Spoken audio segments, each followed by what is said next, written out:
News അന്വേഷ ആരംഭിക്കുകയാണ്. വൻ വിജയവുമായി UDF അധികാരത്തിലേക്ക്. 102 സീറ്റുകൾ നേടി LDF 102 സീറ്റുകൾ നേടി. LDFന് നേടാനായത് 35 സീറ്റുകൾ മാത്രം. 13 മന്ത്രിമാർ പരാജയപ്പെട്ടു. പ്രതാപനും ശിവകുമാറും PV അൻവറും ഒഴികെ UDFിലെ പ്രമുഖരെല്ലാം ജയിച്ചു. നേമത്തും ചാത്തന്നൂരും കഴക്കൂട്ടത്തും BJPക്ക് ജയം. പിണറായിയുടെ രാജി ഗവർണർ സ്വീകരിച്ചു. മുഖ്യമന്ത്രിയുടെ കാര്യത്തിൽ അന്തിമ തീരുമാനം AICCയുടേതാണെന്ന് KC വേണുഗോപാൽ പറഞ്ഞു. ജയത്തിന് പിന്നാലെ KCക്കായി കോട്ടയത്ത് ഫ്ലക്സ് ബോർഡുകൾ പ്രത്യക്ഷപ്പെട്ടു. പരാജയത്തിൻ്റെ കാരണങ്ങൾ പരിശോധിക്കുമെന്ന് MA ബേബിയും ആവശ്യമായ തിരുത്തൽ വരുത്തി മുന്നോട്ടു പോകുമെന്ന് MV ഗോവിന്ദൻ മാസ്റ്ററും പറഞ്ഞു. ഇന്ന് ഈ ചർച്ചയിൽ പങ്കെടുക്കുന്നത് ശ്രീ P ജയരാജൻ CPIM, അതുപോലെ RS രാജീവ് BJP, തൗഫീഖ് രാജൻ കോൺഗ്രസ് എന്നിവരാണ്. ഞാൻ ശ്രീ P ജയരാജനിലേക്ക് ആദ്യം പോകുന്നു. അദ്ദേഹം കണ്ണൂരിൽ നിന്ന് നമ്മൾക്കൊപ്പം ചേരുകയാണ്. ശ്രീ ജയരാജൻ, ഒരു കനത്ത പരാജയമാണല്ലോ CPIMനും LDFനും നേരിടേണ്ടി വന്നത്. തീർച്ചയായിട്ടും കേരളം രൂപീകരിക്കപ്പെട്ടതിന് ശേഷം നടന്നിട്ടുള്ള നിയമസഭാ തെരഞ്ഞെടുപ്പുകളിൽ, ലോക്സഭാ തെരഞ്ഞെടുപ്പിൽ പലപ്പോഴും തിരിച്ചടി ഉണ്ടായിട്ടുണ്ട്. ദേശീയ രാഷ്ട്രീയത്തിലെ പ്രത്യേക സാഹചര്യങ്ങൾ വെച്ചുകൊണ്ട് ഇടതുപക്ഷത്തിനെതിരായിട്ടുള്ള വിധി പലപ്പോഴും ഉണ്ടായിട്ടുണ്ട്. പക്ഷേ നിയമസഭാ തെരഞ്ഞെടുപ്പിൽ ഇടതുപക്ഷ ജനാധിപത്യ മുന്നണിക്ക് ഇത്രയേറെ വോട്ടിംഗ് പെർസെൻറ്റേജ് കുറഞ്ഞിട്ടുള്ള ഒരു തെരഞ്ഞെടുപ്പാണ് ഇത്തവണത്തെ നിയമസഭാ തെരഞ്ഞെടുപ്പ്. സ്വാഭാവികമായിട്ടും CPIMനെ പോലെയുള്ള ഒരു പാർട്ടി ഇതിനെ ഗൗരവമായിട്ട് പരിശോധിക്കും എന്ന് പാർട്ടിയുടെ സംസ്ഥാന സെക്രട്ടറി തന്നെ വ്യക്തമാക്കിയിട്ടുണ്ട്. ഈ നിയമസഭാ തെരഞ്ഞെടുപ്പിൻ്റെ ഒരു പ്രത്യേകത, ഈ 10 വർഷം അധികാരത്തിലിരുന്നതിനെ തുടർന്നാണ് ഈ നിയമസഭാ തെരഞ്ഞെടുപ്പ് നടക്കുന്നത്. അപ്പോൾ 10 വർഷത്തെ LDFൻ്റെ ഗവൺമെൻറ്റിൻ്റെ പ്രവർത്തനങ്ങൾ സ്വാഭാവികമായിട്ടും ജനങ്ങൾ വിലയിരുത്തിയിട്ടുണ്ടാവും. പക്ഷേ തെരഞ്ഞെടുപ്പ് പ്രചരണ രംഗത്ത് പൊതുവിൽ ഗവൺമെൻറ്റിൻ്റെ വികസന നേട്ടങ്ങളെപ്പറ്റി വിമർശനപൂർവം ഉന്നയിക്കാൻ യഥാർത്ഥത്തിൽ കഴിഞ്ഞിട്ടില്ല. നേരത്തെ അവർ പാടിപ്പതിഞ്ഞിട്ടുള്ള പഴയ അഴിമതി ആക്ഷേപങ്ങളുണ്ട്. അതൊന്നും വസ്തുതാപരമല്ലെങ്കിലും അത്തരത്തിലുള്ള പ്രചരണമാണ് നടത്തിയത്. അതിന് പകരം യഥാർത്ഥത്തിൽ അവർ LDFനെതിരായിട്ടുള്ള, അതിൻ്റെ നേതാക്കന്മാർക്കെതിരായിട്ടുള്ള ചില അപവാദ പ്രചരണങ്ങൾ നടത്തി. മാത്രമല്ല, ചിലയിടത്ത് ഈ ഇടതുപക്ഷ വിരുദ്ധ വോട്ടുകളെ ഏകീകരിപ്പിക്കാൻ വേണ്ടിയുള്ള പരിശ്രമങ്ങളും നടത്തിയിട്ടുണ്ട്. അതിൻ്റെ എല്ലാം ഫലമായിട്ട് ആണ് ഈ തെരഞ്ഞെടുപ്പ് ഫലം ഉണ്ടായിട്ടുള്ളത്. ഇടതുപക്ഷ പ്രസ്ഥാനത്തെ സംബന്ധിച്ചിടത്തോളം ഈ തെരഞ്ഞെടുപ്പിൽ വലിയൊരു തിരിച്ചടി തന്നെയാണ് ഉണ്ടായിട്ടുള്ളത്. ആ തിരിച്ചടിയുടെ നാനാ വശങ്ങൾ പരിശോധിച്ച് പരിഹാരം കാണേണ്ടതുണ്ട്. കമ്മ്യൂണിസ്റ്റ് പാർട്ടിയും ഇടതുപക്ഷ പ്രസ്ഥാനങ്ങളും ഈ പാർലമെൻ്ററി സംവിധാനത്തിൽ മാത്രം പ്രവർത്തിക്കുന്ന ഒരു പാർട്ടിയല്ലല്ലോ. ഇന്നിപ്പോൾ ദേശീയ തലത്തിൽ ഇടതുപക്ഷത്തിൻ്റെ ശേഷി ലോക്സഭയിൽ ഒക്കെ കുറഞ്ഞിട്ടുണ്ടെങ്കിലും കൃഷിക്കാരുടെ പ്രശ്നം, തൊഴിലാളികളുടെ പ്രശ്നങ്ങൾ ഇതൊക്കെ ഏറ്റെടുത്തുകൊണ്ട് ഇടതുപക്ഷം അതിന് നേതൃത്വം കൊടുത്തുകൊണ്ട് CPIM വലിയ പ്രക്ഷോഭങ്ങളും സമരങ്ങളും നടത്തുന്നുണ്ട്, ജനങ്ങളെ അണിനിരത്തിക്കൊണ്ടിരിക്കുന്നുണ്ട്. അങ്ങനെ ഒരു പാർട്ടി 10 വർഷം കേരളം ഭരിച്ചിട്ട് നടന്നിട്ടുള്ള തെരഞ്ഞെടുപ്പിൽ ഗവൺമെൻറ്റിൻ്റെ വികസന നേട്ടങ്ങൾ, ക്ഷേമകാര്യങ്ങൾ, നടപ്പാക്കിയിട്ടുള്ള ക്ഷേമ നടപടികൾ, ഇതിനെ സംബന്ധിച്ചൊന്നും ഗൗരവമായിട്ടൊരു വിമർശനം വരാത്ത സാഹചര്യത്തിൽ എന്തുകൊണ്ട് LDFൻ്റെ സ്ഥാനാർത്ഥികൾ, നേരത്തെ ഇവിടെ പറഞ്ഞതുപോലെ ഗവൺമെൻറ്റിലെ 13 മന്ത്രിമാർ തന്നെ തോൽക്കുന്ന ഒരു സാഹചര്യം വന്നു? എന്തുകൊണ്ട്? ഇത് ഗൗരവമായിട്ട് പരിശോധിക്കേണ്ട വിഷയം തന്നെയാണ്. അതിൽ പൊതുവിൽ ഈ ഗവൺമെൻറ്റിൻ്റെ ഭരണ നേട്ടങ്ങളൊക്കെ ഉണ്ടെങ്കിലും രാഷ്ട്രീയ സംഘടനാ പ്രവർത്തനങ്ങൾ നടത്തുന്നതിൽ വീഴ്ച വന്നിട്ടുണ്ടോ? ഗവൺമെൻറ്റിൻ്റെ പ്രവർത്തനങ്ങളൊക്കെ ശരി, പക്ഷേ അതിനൊത്ത വിധം തെരഞ്ഞെടുപ്പ് പാർട്ടി സംവിധാനത്തെ ഒരുക്കുന്നതിൽ പോരായ്മകൾ വന്നിട്ടുണ്ടോ? അത് ഗൗരവമായിട്ടുള്ള പരിശോധനയ്ക്ക് വിധേയമാക്കേണ്ട കാര്യമാണ്. ഗവൺമെൻറ്റിനെതിരായിട്ടുള്ള ഒരു ഗവൺമെൻറ് വിരുദ്ധ വികാരം ഉണ്ടാവണമെങ്കിൽ സ്വാഭാവികമായിട്ടും ഗവൺമെൻറ് നടപടികളെ സംബന്ധിച്ച് കൃത്യമായിട്ടൊരു വിമർശനം ഈ പ്രതിപക്ഷത്തുള്ള ഇന്നലത്തെ പാർട്ടികൾ, അതായത് ഇന്നിപ്പം തെരഞ്ഞെടുപ്പ് നടന്നു, അവർ ഭരണപക്ഷമായി മാറിയല്ലോ, മാറിയിട്ടുള്ള UDF ഗൗരവമായിട്ടുള്ള ഒരു വിമർശനം ഉന്നയിച്ചിട്ടില്ല. ഉന്നയിക്കപ്പെട്ട ആക്ഷേപം എന്താണ്? ഉന്നയിക്കപ്പെട്ട ആക്ഷേപം യഥാർത്ഥത്തിൽ ഒരു മാറ്റം വേണം, ഭരണത്തിനൊരു മാറ്റം വേണം. അതല്ലാതെ ഗൗരവനായിട്ടുള്ള മറ്റൊരു വിമർശനവും അവർക്ക് ഉന്നയിക്കാൻ കഴിഞ്ഞിരുന്നില്ല. അപ്പോൾ കേരളത്തിലെ ഇടതുപക്ഷ വിരുദ്ധ ശക്തികൾ വളരെ ശക്തമാണ് എന്നതാണ് ഈ തെരഞ്ഞെടുപ്പ് ഫലം തെളിയിച്ചിട്ടുള്ളത്. കേരളത്തിൻ്റെ വലതുപക്ഷവൽക്കരണം അത് പലപ്പോഴും CPIM ചർച്ച ചെയ്തിട്ടുള്ള വിഷയമാണ്. അപ്പോൾ വലതുപക്ഷവൽക്കരണം കുറേ കൂടി ശക്തിപ്പെട്ടിരിക്കുന്നു എന്നതാണ് ഒറ്റ നോട്ടത്തിൽ ഈ തെരഞ്ഞെടുപ്പിനെ നോക്കിക്കാണുന്ന അവസരത്തിൽ നമുക്ക് മനസ്സിലാക്കാൻ കഴിയും. അങ്ങനെയാണെങ്കിൽ ശ്രീ ജയരാജൻ, അങ്ങനെയാണെങ്കിൽ അത് CPIM നയിക്കുന്ന LDFിൻ്റെ രാഷ്ട്രീയവും സംഘടനാപരവുമായ പിഴവുകൾ തന്നെയല്ലേ? താങ്കൾ നേരത്തെ സൂചിപ്പിക്കുകയും ചെയ്തു. ഈ പറഞ്ഞ മാർക്സിസ്റ്റ് വിരുദ്ധ, കമ്മ്യൂണിസ്റ്റ് വിരുദ്ധ, ഇടതുപക്ഷ വിരുദ്ധരെ കൂട്ടിയോജിപ്പിക്കാൻ കഴിഞ്ഞുവെങ്കിൽ അതിൽ CPIMൻ്റെയും LDFിൻ്റെയും സംഭാവനകൾ ഉണ്ടാകില്ലേ? ഇപ്പോൾ ഏറ്റവും അധികം ചർച്ച ചെയ്യുന്ന തരത്തിൽ സ്ഥാനാർത്ഥി നിർണയത്തിൽ അങ്ങനെയാണെങ്കിൽ പലയിടങ്ങളിലും പാളിപ്പോയിട്ടുണ്ടോ? ഇടതുപക്ഷത്തെ തന്നെ അത് അസംതൃപ്തരോ അസ്വസ്ഥരോ ആക്കിയോ? ഇടതുപക്ഷ വോട്ടുകൾ തന്നെ മുമ്പ് പറഞ്ഞതുപോലെ UDFിലേക്ക് മാറി ചെയ്യുന്ന നില വന്നിട്ടുണ്ടോ? ഏറ്റവും വലിയ ഉദാഹരണം ഇപ്പോൾ അങ്ങിരിക്കുന്ന കണ്ണൂർ തന്നെയല്ലേ. ഇപ്പോൾ തളിപ്പറമ്പിൽ ആ തെരഞ്ഞെടുപ്പിൻ്റെ ചുമതലയുണ്ടായിരുന്നയാളാണ് ശ്രീ ജയരാജൻ. താങ്കൾ തളിപ്പറമ്പിൽ ഇങ്ങനെയൊരു തോൽവി ഉണ്ടാകുമെന്ന് ഏതെങ്കിലും ഘട്ടത്തിൽ ശ്രീ ജയരാജൻ കരുതിയിരുന്നോ? അതായത് ഞാൻ നേരത്തെ പറഞ്ഞത് പൂർത്തീകരിച്ചുകൊണ്ട് ശരത്ത് പറഞ്ഞ ചോദ്യങ്ങൾക്ക് മറുപടി പറയാം. അതായത് യഥാർത്ഥത്തിൽ ഇപ്പോൾ 1957 കേരളത്തിൽ കമ്മ്യൂണിസ്റ്റ് പാർട്ടി അധികാരത്തിൽ വന്നല്ലോ. അധികാരത്തിൽ വന്നത് പോൾ ചെയ്ത വോട്ടിൻ്റെ 50% നേടിക്കൊണ്ടല്ല. കേരളത്തിലെ കമ്മ്യൂണിസ്റ്റ് വിരുദ്ധന്മാരായിട്ടുള്ള ആളുകൾ വ്യത്യസ്തമായിട്ട് മത്സരിച്ചു. അന്നത്തെ PSP, ലീഗ്, കോൺഗ്രസ് ഭിന്നമായിട്ടാണ് മത്സരിച്ചത്. 57 കമ്മ്യൂണിസ്റ്റ് പാർട്ടി അധികാരത്തിൽ വന്നു. 2 കൊല്ലം കൊണ്ട് കോൺഗ്രസ് ജനാധിപത്യ വിരുദ്ധമായതിനെ പിരിച്ചുവിട്ടല്ലോ. 60 തെരഞ്ഞെടുപ്പ് വന്നപ്പോൾ എന്താ ഉണ്ടായത്? കോൺഗ്രസും PSPയും മുസ്ലിം ലീഗും യോജിച്ചു മുക്കൂട്ട് മുന്നണി ഉണ്ടാക്കി. തെരഞ്ഞെടുപ്പിൽ സീറ്റുകൾ കമ്മ്യൂണിസ്റ്റ് പാർട്ടിക്ക് നഷ്ടപ്പെട്ടു, ജയിച്ച സീറ്റുകൾ നഷ്ടപ്പെട്ടു. അതേസമയം വോട്ട് കുറച്ച് വർദ്ധിച്ചു. പക്ഷേ ഈ 2026 തെരഞ്ഞെടുപ്പ് നോക്കുമ്പോൾ സ്വാഭാവികമായിട്ടും ഇടതുപക്ഷ വിരുദ്ധ ശക്തികളുടെ യോജിപ്പുണ്ടായി. അതാണ് ആ ഇടതുപക്ഷ വിരുദ്ധ ശക്തികളുടെ രാഷ്ട്രീയമായിട്ടുള്ള യോജിപ്പുണ്ടായി. എന്തിൻ്റെ അടിസ്ഥാനത്തിൽ? അധികാരം കിട്ടണം. അതാണ്. അപ്പോൾ അധികാരത്തിന് വേണ്ടി, അതായത് 10 വർഷം അധികാരത്തിന് വെളിയിൽ നിൽക്കേണ്ട ഇടതുപക്ഷ വിരുദ്ധ ശക്തികൾക്ക് അധികാരത്തിലേക്ക് തിരിച്ചു വരാനുള്ള ആക്രാന്തത്തിൻ്റെ ഭാഗമായി അവർ കാലേക്കൂട്ടി ഒരുങ്ങിയിരുന്നു. സംഘടനാപരമായിട്ട് അവർ ഒരുങ്ങിയിരുന്നു. അതിനെ പ്രതിരോധിക്കാൻ തക്കവണ്ണം ജനങ്ങൾക്കിടയിൽ രാഷ്ട്രീയവും സംഘടനാപരവുമായിട്ടുള്ള പ്രവർത്തനങ്ങൾ നടത്തുന്നതിൽ LDFന് വീഴ്ച പറ്റിയിട്ടുണ്ടോ എന്നത് നാം പരിശോധിക്കണമെന്ന് ഞാൻ പറയുന്നത്. അതിൽ നേതൃത്വം കൊടുക്കുന്ന പാർട്ടിയാണ് CPIM. ആ CPMും അതിൻ്റെ ആഭ്യന്തരമായിട്ടുള്ള പരിശോധനയിൽ ഇത് നടത്തണം. ഇവിടെ താങ്കൾ വളരെ കോൺക്രീറ്റ് ആയിട്ടുള്ളൊരു ചോദ്യം ചോദിച്ചു. തളിപ്പറമ്പ് മണ്ഡലത്തിൽ നിങ്ങളാണ് തെരഞ്ഞെടുപ്പ് ചുമതല നിർവഹിച്ചത്, അവിടുത്തെ അനുഭവങ്ങൾ. തീർച്ചയായിട്ടും അവിടെ പാർട്ടിക്കകത്ത് ഉണ്ടായിരുന്ന ചില വിഷയങ്ങൾ ഈ തെരഞ്ഞെടുപ്പിൽ പ്രതിഫലിച്ചു എന്നതാണ് വോട്ടിംഗ് നില നോക്കുമ്പോൾ കാണുന്നത്. അവ പരിശോധിക്കണം എന്നാണ് ഞാൻ പറഞ്ഞത്. അവയടക്കം പരിശോധിക്കണം. അതുപോലെ തന്നെ പയ്യന്നൂരിൻ്റെ വിഷയമുണ്ട്. ഇവയെല്ലാം ഗൗരവമായിട്ട് പരിശോധിക്കുമെന്നാണ് പാർട്ടിയുടെ സംസ്ഥാന സെക്രട്ടറി വ്യക്തമാക്കിയിട്ടുള്ളത്. തെരഞ്ഞെടുപ്പിൻ്റെ പരാജയം, അതിൻ്റെ മൂർത്തമായ സാഹചര്യങ്ങൾ കൃത്യമായിട്ട് അവലോകനം ചെയ്തുകൊണ്ട് സ്വയം പരിശോധിക്കേണ്ട കാര്യങ്ങൾ, സ്വയം വിമർശനപരമായിട്ടുള്ള പരിശോധന നടത്തും. തെറ്റുകളുണ്ടെങ്കിൽ തിരുത്തുന്നതിന് വേണ്ടിയുള്ള നടപടികളും കമ്മ്യൂണിസ്റ്റ് പാർട്ടിയുടെ ഭാഗത്തു നിന്നുണ്ടാവും. ആ നിലക്ക് തീർച്ചയായിട്ടും പരിശോധന നടക്കും. അപ്പോൾ താങ്കൾ ഈ പറഞ്ഞ സ്ഥാനാർത്ഥി നിർണയം അടക്കമുള്ള വിഷയങ്ങൾ പരിശോധിക്കുന്നത് കൂട്ടത്തിൽ പെടും എന്ന് പാർട്ടിയുടെ സ്റ്റേറ്റ് സെക്രട്ടറി തന്നെ വ്യക്തമാക്കിയിട്ടുണ്ട്. അപ്പോൾ ആ ഒരു പരിശോധന നടത്തും. അതേസമയം ഇടതുപക്ഷത്തിൻ്റെ പ്രസക്തിയൊന്നും അതുകൊണ്ട് ഇല്ലാതായിട്ടില്ല. നമ്മുടെ രാജ്യത്തിൻ്റെ ആകെ മൊത്തം സ്ഥിതി വന്നു കഴിഞ്ഞാൽ കേരളത്തിലെ വലതുപക്ഷത്തിന് ആധിപത്യം കിട്ടിയിരിക്കുന്നു കേരളത്തിലും എന്നതാണ് അപകടകരമായിട്ടൊരു പ്രവണത. അത് നേരത്തെ കേരള രാഷ്ട്രീയത്തിൽ വലതുപക്ഷത്തിൻ്റെ ആധിപത്യമുണ്ട്. ആ വലതുപക്ഷവൽക്കരണം ശക്തിപ്പെടുന്നു എന്നത് നേരത്തെ പാർട്ടി കണ്ടതാണ്. പക്ഷേ അതിനെ അതിജീവിക്കുന്നതിന് വേണ്ടിയുള്ള രാഷ്ട്രീയവും സംഘടനാപരവുമായിട്ടുള്ള തയ്യാറെടുപ്പിൽ നമ്മുടെ ഭാഗത്ത് നിന്ന് പോരായ്മകൾ വന്നിട്ടുണ്ട്. ആ പോരായ്മകൾ കണ്ടെത്തണം. കോൺക്രീറ്റ് ആയിട്ടുള്ള ഓരോ വിഷയങ്ങളും ഓരോ മണ്ഡലത്തിൽ ഓരോ ജില്ലയിലുള്ള പ്രത്യേകമായിട്ടുള്ള സാഹചര്യങ്ങളും പാർട്ടി പരിശോധിക്കും എന്നതാണ് പാർട്ടി നേതൃത്വം വ്യക്തമാക്കിയിട്ടുള്ളത്.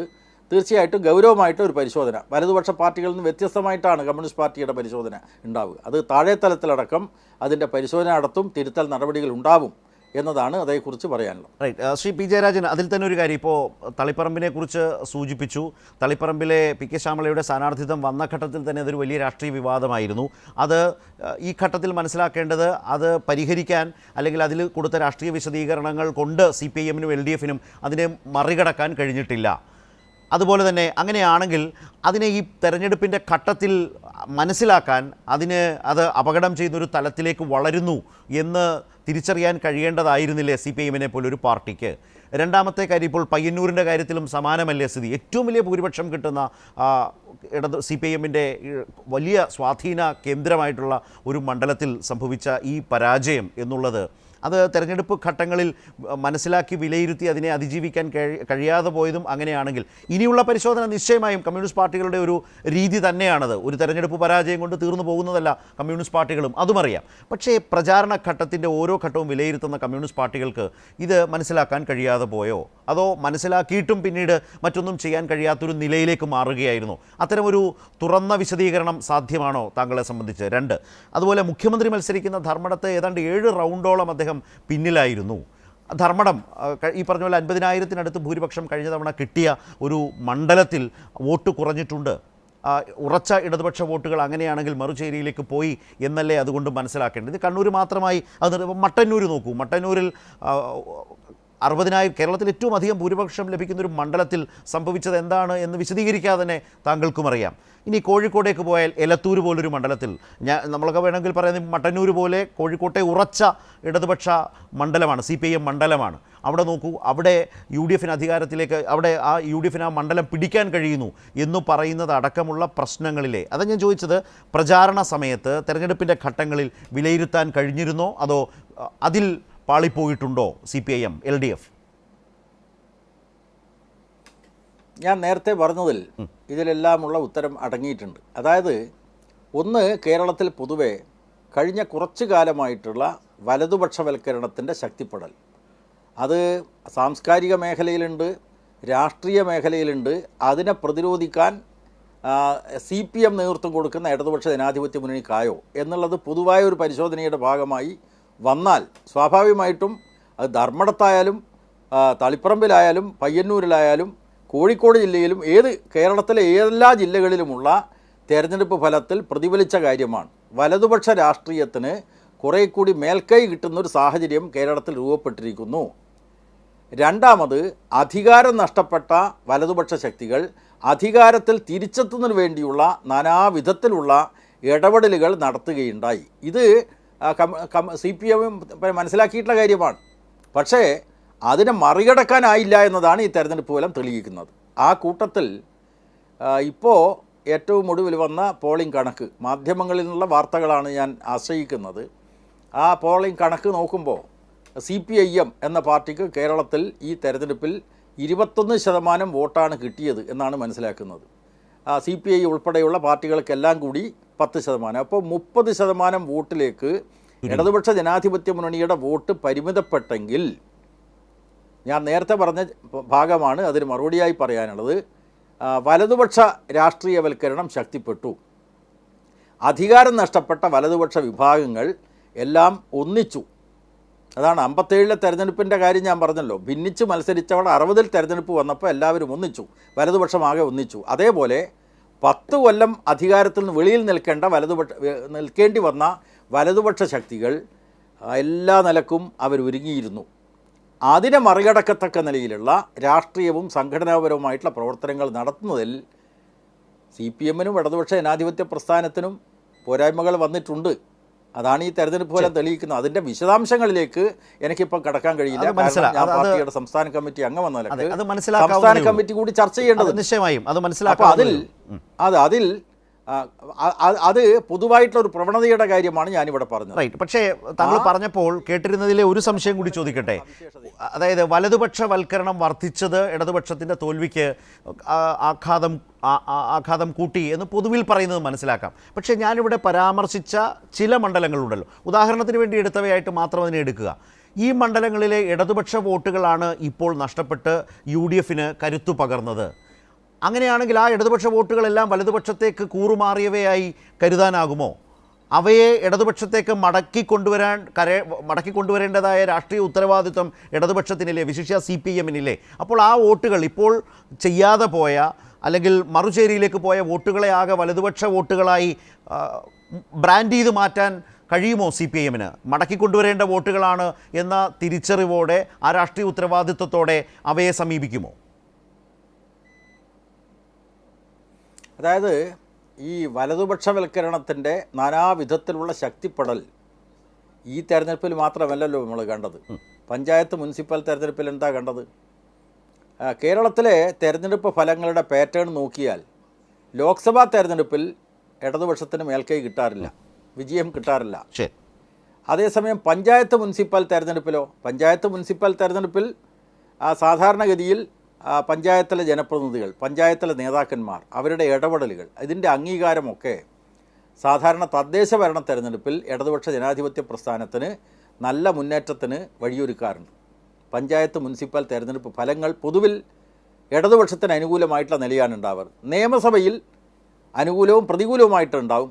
ലോക്സഭാ തെരഞ്ഞെടുപ്പിൽ, ദേശീയ തെരഞ്ഞെടുപ്പിൽ പലപ്പോഴും ഇടതുപക്ഷത്തിനെതിരായിട്ടുള്ള ഫലമാണ് ഉണ്ടാവുക. അപ്പോൾ വ്യത്യസ്ത തെരഞ്ഞെടുപ്പുകളിൽ വ്യത്യസ്ത ഫലങ്ങളാണ് കേരളത്തിൽ ഉണ്ടാവാറ്. ഈ 2026 തെരഞ്ഞെടുപ്പിലും ആവർത്തിച്ച കാര്യമാണ് ഞാൻ നേരത്തെ സൂചിപ്പിച്ചത്. വലതുപക്ഷ രാഷ്ട്രീയവൽക്കരണത്തിന് മേൽക്കൈ കിട്ടുന്നൊരു സാഹചര്യം ഉണ്ടായി. ഇതിനെ മറികടക്കാനുള്ള പ്രവർത്തനങ്ങൾ അതൊക്കെ വിലയിരുത്തിയിട്ടുണ്ടെങ്കിലും അത് മറികടക്കാനുള്ള പ്രവർത്തനങ്ങൾ വിജയിച്ചില്ല എന്ന് കാണാൻ കഴിയും. അതിൻ്റെ വിശദാംശങ്ങൾ നമുക്ക് കേരളത്തിലുടനീളമുള്ള ഈ തെരഞ്ഞെടുപ്പ് ചിത്രത്തിൻ്റെ വിശദാംശങ്ങൾ പരിശോധിച്ചുകൊണ്ട് നടത്തേണ്ടതുണ്ട്. അതേസമയം ചില അസംബ്ലി മണ്ഡലങ്ങളിൽ ചില പ്രത്യേകതകളുണ്ട്. ആ അസംബ്ലി മണ്ഡലങ്ങളുടെ പ്രത്യേകതകളും ഇതിൻ്റെ ഭാഗമായി പരിശോധിക്കും. അപ്പോൾ അതുകൊണ്ട് കേരളത്തിൻ്റെ വലതുപക്ഷ രാഷ്ട്രീയവൽക്കരണമാണ് ഇടതുപക്ഷത്തിൻ്റെ ഈ തിരിച്ചടിക്ക് കാരണം എന്ന പൊതുവായിട്ടുള്ള നിഗമനത്തിൽ നമുക്കിപ്പോൾ എത്താൻ പറ്റും. ബാക്കി മറ്റ് വിശദാംശങ്ങളൊക്കെ നമുക്ക് പിന്നീട് വിശദമായി ചർച്ച ചെയ്യേണ്ട കാര്യമാണ്. ശരി, അതിലൊരു കാര്യം കൂടി, താങ്കൾ ഈ പറഞ്ഞതിൽ തന്നെയാണെങ്കിൽ പോലും ഈ തീരുമാനങ്ങളോട് വിയോജിച്ചുകൊണ്ടോ അസംതൃപ്തി രേഖപ്പെടുത്തിക്കൊണ്ടോ അകന്നുപോയവർ, അതാണ് ഞാൻ മുമ്പ് സൂചിപ്പിച്ചത്, അകന്നുപോയവർ അല്ലെങ്കിൽ മാറി വോട്ട് ചെയ്തവർ, അവരുടെ ഒരു ഇടതുപക്ഷ ആഭിമുഖ്യത്തെ സംശയിക്കേണ്ടതായ ഒരൊറ്റ തെരഞ്ഞെടുപ്പ് കൊണ്ട് സംശയിക്കേണ്ടതായിട്ടുണ്ടോ? അങ്ങനെയാണെങ്കിൽ അത്തരത്തിൽ ഉള്ള ആളുകളെ മടക്കിക്കൊണ്ടുവരിക എന്നൊരു വലിയ പ്രക്രിയ കൂടി രാഷ്ട്രീയമായി ഏറ്റെടുക്കേണ്ടി വരില്ലേ CPIM? തീർച്ചയായിട്ടും. അത് പാർട്ടിയുടെ സംസ്ഥാന സെക്രട്ടറി ഇന്ന് മാധ്യമ പ്രവർത്തകന്മാരോട് പറയുന്ന കൂട്ടത്തിൽ അതിൻ്റെ ഭാഗം തന്നെയാണ് പറഞ്ഞത്. കാരണം കമ്മ്യൂണിസ്റ്റ് പാർട്ടിയെ സംബന്ധിച്ചിടത്തോളം പാർട്ടിയെ തെറ്റിദ്ധരിച്ചുകൊണ്ട്, പാർട്ടിയുടെ നിലപാടുകളെ വേണ്ടത്ര രീതിയിൽ ശരിയായി മനസ്സിലാക്കാതെ, അല്ലെങ്കിൽ ജനങ്ങളുടെ ശരിയായിട്ടുള്ള വിമർശനങ്ങൾ പാർട്ടിക്ക് മനസ്സിലാക്കാൻ കഴിയാത്തതിൻ്റെ ഫലമായിട്ടുള്ള തെരഞ്ഞെടുപ്പ് തിരിച്ചടികളെ സംബന്ധിച്ച് പാർട്ടി സ്വയം പരിശോധിക്കുമ്പോൾ സ്വാഭാവികമായിട്ടും ചിലത് തെറ്റുകൾ സംഭവിച്ചിട്ടുണ്ടാവാം. ആ തെറ്റുകൾ പരിശോധിച്ചുകൊണ്ട് തിരുത്തൽ നടപടികൾ വരും. അതിൻ്റെ ഭാഗമായിട്ട് പാർട്ടിയിൽ നിന്ന് അകന്നിട്ടുള്ള ആളുകളെ പാർട്ടിയോടൊപ്പം അണിനിരത്താനുള്ള സഹിഷ്ണുതയോടുകൂടിയുള്ള നിലപാട് തീർച്ചയായിട്ടും സ്വീകരിക്കും. അങ്ങനെയുള്ള മാറ്റം മറച്ചലുകൾ സ്വാഭാവികമായിട്ടും മുൻകാല തെരഞ്ഞെടുപ്പുകളിലും ഉണ്ടായിട്ടുണ്ട്. ഇപ്പോൾ ഒരു തെരഞ്ഞെടുപ്പിൽ LDF-നെതിരായി വോട്ട് ചെയ്തിട്ടുള്ള ആളുകളെ അടുത്ത തെരഞ്ഞെടുപ്പിൽ LDF-ന് അനുകൂലമായി വോട്ട് ചെയ്യിപ്പിക്കാൻ കഴിഞ്ഞിട്ടുണ്ട്. അതേപോലെയുള്ള ഇടതുപക്ഷ വോട്ടുകൾ എവിടെയെങ്കിലും നഷ്ടപ്പെട്ടിട്ടുണ്ടെങ്കിൽ അത് തിരിച്ചെടുക്കാനുള്ള തിരുത്തൽ നടപടികൾ പാർട്ടിയുടെ ഭാഗത്തു നിന്നുണ്ടാകും എന്നുള്ളതാണ് അതേക്കുറിച്ച് പാർട്ടിയുടെ സംസ്ഥാന സെക്രട്ടറി തന്നെ വ്യക്തമാക്കിയിട്ടുള്ളത്. ശരി, ഞാൻ താങ്കളിലേക്ക് വരാം. ഇപ്പോൾ തൗഫീഖ് രാജൻ, UDF പ്രതിനിധി, കോൺഗ്രസ് വക്താവ് കൂടി നമ്മൾക്കൊപ്പം ചേരുന്നുണ്ട്. ഒറ്റ നോട്ടത്തിൽ നോക്കിയാൽ തൗഫീഖ്, ഇപ്പോൾ PV അൻവറിൻ്റെ തോൽവി, TN പ്രതാപൻ്റെ തോൽവി, VS ശിവകുമാറിൻ്റെ തോൽവി എന്നതിനൊക്കെ അപ്പുറം UDF-ലെ പ്രമുഖർക്കൊക്കെ ജയിച്ചു വരാനായിട്ടുണ്ട്. വലിയ മികച്ച വിജയം, വലിയ നേട്ടമായി UDF-ന് വരും വിധത്തിൽ തന്നെ ഈ തെരഞ്ഞെടുപ്പിൽ നേടാനായിട്ടുണ്ട്. അതേക്കുറിച്ചൊക്കെ ഇന്ന് പ്രതിപക്ഷ നേതാവ് VD സതീശൻ വാർത്താ സമ്മേളനത്തിൽ പറയുകയുണ്ടായി. ഒരു വലിയ നേട്ടം തന്നെയാണ് UDF-നെ സംബന്ധിച്ച് 10 വർഷത്തിന് ശേഷം അധികാരത്തിലേക്ക് മടങ്ങി വരുമ്പോൾ നേടാനായത് തെരഞ്ഞെടുപ്പിലൂടെ. സർവേയിലൊക്കെ കണ്ടതിനപ്പുറത്തേക്കുള്ള വളരെ ആധികാരികമായ മികച്ച വിജയം തന്നെ, സംശയമൊന്നുമില്ല.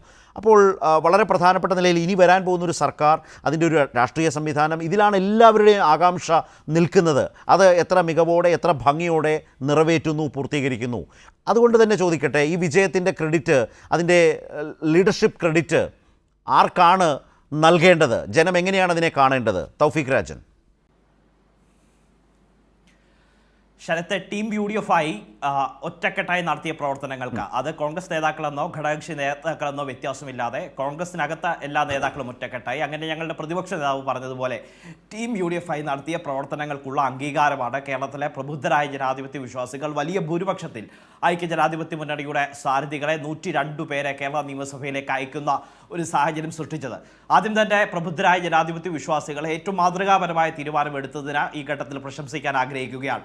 ഈ ഘട്ടത്തിൽ അങ്ങ് ചോദിച്ച ചോദ്യത്തിലടക്കം ഇവിടെ തുടക്കത്തിൽ ചില ആളുകളടക്കം പരാജയപ്പെട്ട കാര്യം ചൂണ്ടിക്കാട്ടിക്കൊണ്ടാണ് അങ്ങ് തുടങ്ങിയത്. ഇവിടെ ഈ ചർച്ചയിലടക്കം കൈരളിയുടെ മുൻ ചർച്ചകളടക്കം ഞാൻ പ്രതിപാദിച്ചിട്ടുണ്ടായിരുന്നു. മന്ത്രിമാർ, ഒരു ഡസൻ കണക്കിന് മന്ത്രിമാർ പരാജയപ്പെടുന്ന ഒരു സാഹചര്യം ഈ തെരഞ്ഞെടുപ്പിൽ സംജാതമാകുമെന്ന് പറഞ്ഞു. ആ ഘട്ടത്തിൽ അന്ന് ആറന്മുള നിയമസഭാ മണ്ഡലവുമായി ബന്ധപ്പെട്ട ഒരു തർക്കം നടന്നപ്പോൾ അന്ന് CPM പ്രതിനിധിയായി പങ്കെടുത്ത PK ഗോപൻ എന്നോട് പറഞ്ഞത് ചെവിയിൽ നുള്ളിക്കോ, ഇവിടെ വീണ ജോർജ് ആറന്മുളയിൽ ജയിക്കും എന്ന തരത്തിലായിരുന്നു. പക്ഷേ ആ മണ്ഡലത്തിൻ്റെ പൊതുവികാരം, ആ മണ്ഡലത്തിലെ CPMൻ്റെ പ്രവർത്തനങ്ങൾ, ഒപ്പം തന്നെ UDF സ്ഥാനാർത്ഥിയായി മത്സരിച്ച അബിൻ വർക്കിയുടെ മെറിറ്റ്, ഇതെല്ലാം കൂടി ചേർത്ത് വായിച്ചുകൊണ്ടാണെന്ന് ഞാൻ അദ്ദേഹത്തോട് വളരെ കൃത്യമായി, എനിക്ക് പൂർണ്ണ കോൺഫിഡൻറ്റ് ഉള്ളത് കൊണ്ടാണ്, ആത്മവിശ്വാസം ഉള്ളത് കൊണ്ടാണ് ഞാൻ ചെവിയിൽ നുള്ളുന്നു, വീണ ജോർജ് കേരളത്തിൽ ആദ്യം തോൽക്കുന്ന മന്ത്രിമാരിൽ ഒരാളായിരിക്കും എന്ന് വ്യക്തമാക്കുന്ന സാഹചര്യം ഉണ്ടായത്. ഇവിടെ ശരത്തെ പരിശോധിച്ചോ, ഒരു ഡസൻ കണക്കിന് മന്ത്രിമാർ, ശ്രീ വാസവൻ കോട്ടയത്ത് പരാജയപ്പെടുന്ന സാഹചര്യം ഉണ്ടായി.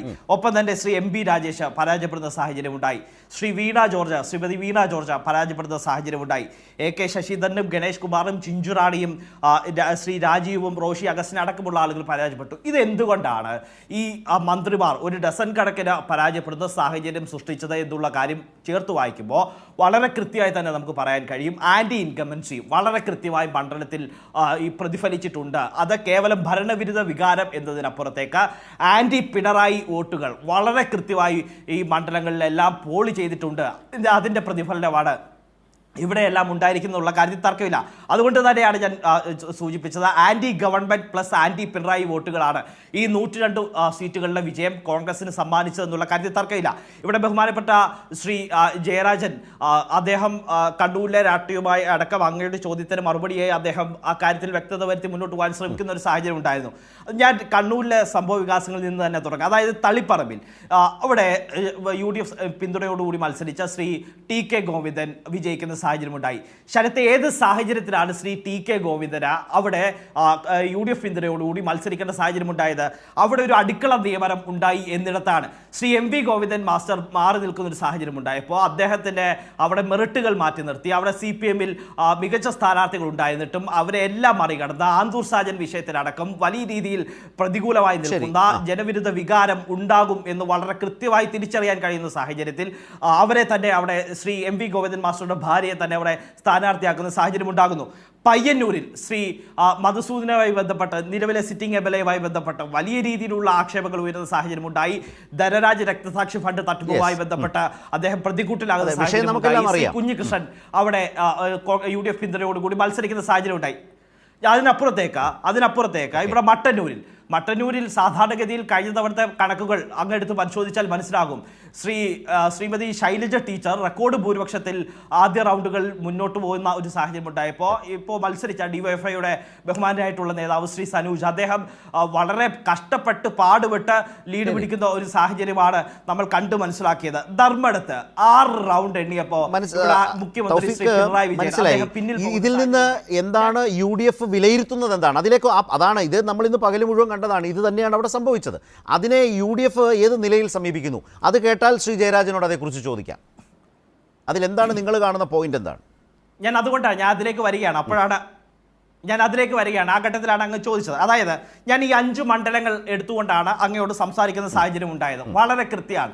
ഈ തളിപ്പറമ്പിലും പയ്യന്നൂരിലും മട്ടന്നൂരിലും അടക്കം വളരെ കൃത്യമായി, മട്ടന്നൂരിൽ എന്ന് പറയുന്നില്ല, തളിപ്പറമ്പിലും പയ്യന്നൂരിലും അടക്കം വളരെ കൃത്യമായി സ്ഥാനാർത്ഥി നിർണയത്തിൽ വലിയ വീഴ്ച ഉണ്ടായിട്ടുണ്ടോ എന്നുള്ള കാര്യത്തിൽ സംശയമില്ല.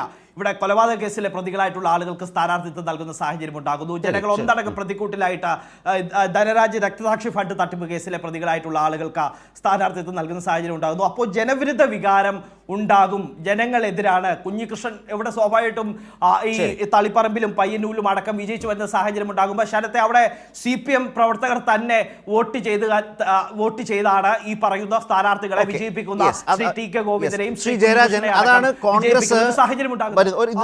ഇത് തന്നെ ശ്രീ ജയരാജനോട് അല്ല, ചോദിക്കാം. അതിനോടൊപ്പം വരാം തന്നെ. സാർ, വരാം. ശരത്തെ, അതൊരു പ്രധാനപ്പെട്ട പോയിന്റ് ആയതുകൊണ്ട്. അല്ല, ഒരു കാര്യം കൂടി. എന്താണ്? ഒറ്റ കാര്യം കൂടി. ഒരു കാര്യം Yes, കൂടി. പറഞ്ഞോളൂ. അതിനോടൊപ്പം തന്നെ ധർമ്മടത്ത് ബഹുമാനപ്പെട്ട കേരളത്തിന്റെ മുഖ്യമന്ത്രി 6 റൗണ്ടുകളിൽ പിന്നോട്ട് പോകുന്ന ഒരു സാഹചര്യം ഉണ്ടായി. അവിടെ യൂത്ത് കോൺഗ്രസിന്റെ സംസ്ഥാന ജനറൽ സെക്രട്ടറി ആയിട്ടുള്ള ശ്രീ പി അബ്ദുൾ റഷീദ് മുന്നോട്ട് വരുന്ന സാഹചര്യം ഉണ്ടായി, ലീഡ് ഉയർത്തുന്ന സാഹചര്യം ഉണ്ടായി. കേരളത്തിന്റെ മുഖ്യമന്ത്രി ചരിത്രത്തിൽ ആദ്യമായി തന്നെ വലിയ രീതിയിൽ പാടുപെട്ട് വിജയിക്കുന്ന ഒരു സാഹചര്യം സൃഷ്ടിച്ചു. അപ്പൊ ഞാനിത് പറഞ്ഞു വെച്ചത് സ്ഥാനാർത്ഥി നിർണയത്തിൽ വലിയ വീഴ്ച പാർട്ടി നേതൃത്വത്തിന് CPM-ന് സംഭവിച്ചിരുന്നു. അവിടെ പിണറായി വിജയൻ എന്നുള്ള മുഖ്യമന്ത്രിയുടെ ഭാഗത്തു നിന്നുണ്ടായ അദ്ദേഹത്തിന്റെ ഏകാധിപത്യ ശൈലി, അദ്ദേഹത്തിന്റെ ഭാഗത്തു നിന്ന് പിന്തുടരുന്ന ദാർഷ്ട്യം, മനസ്സിലായി.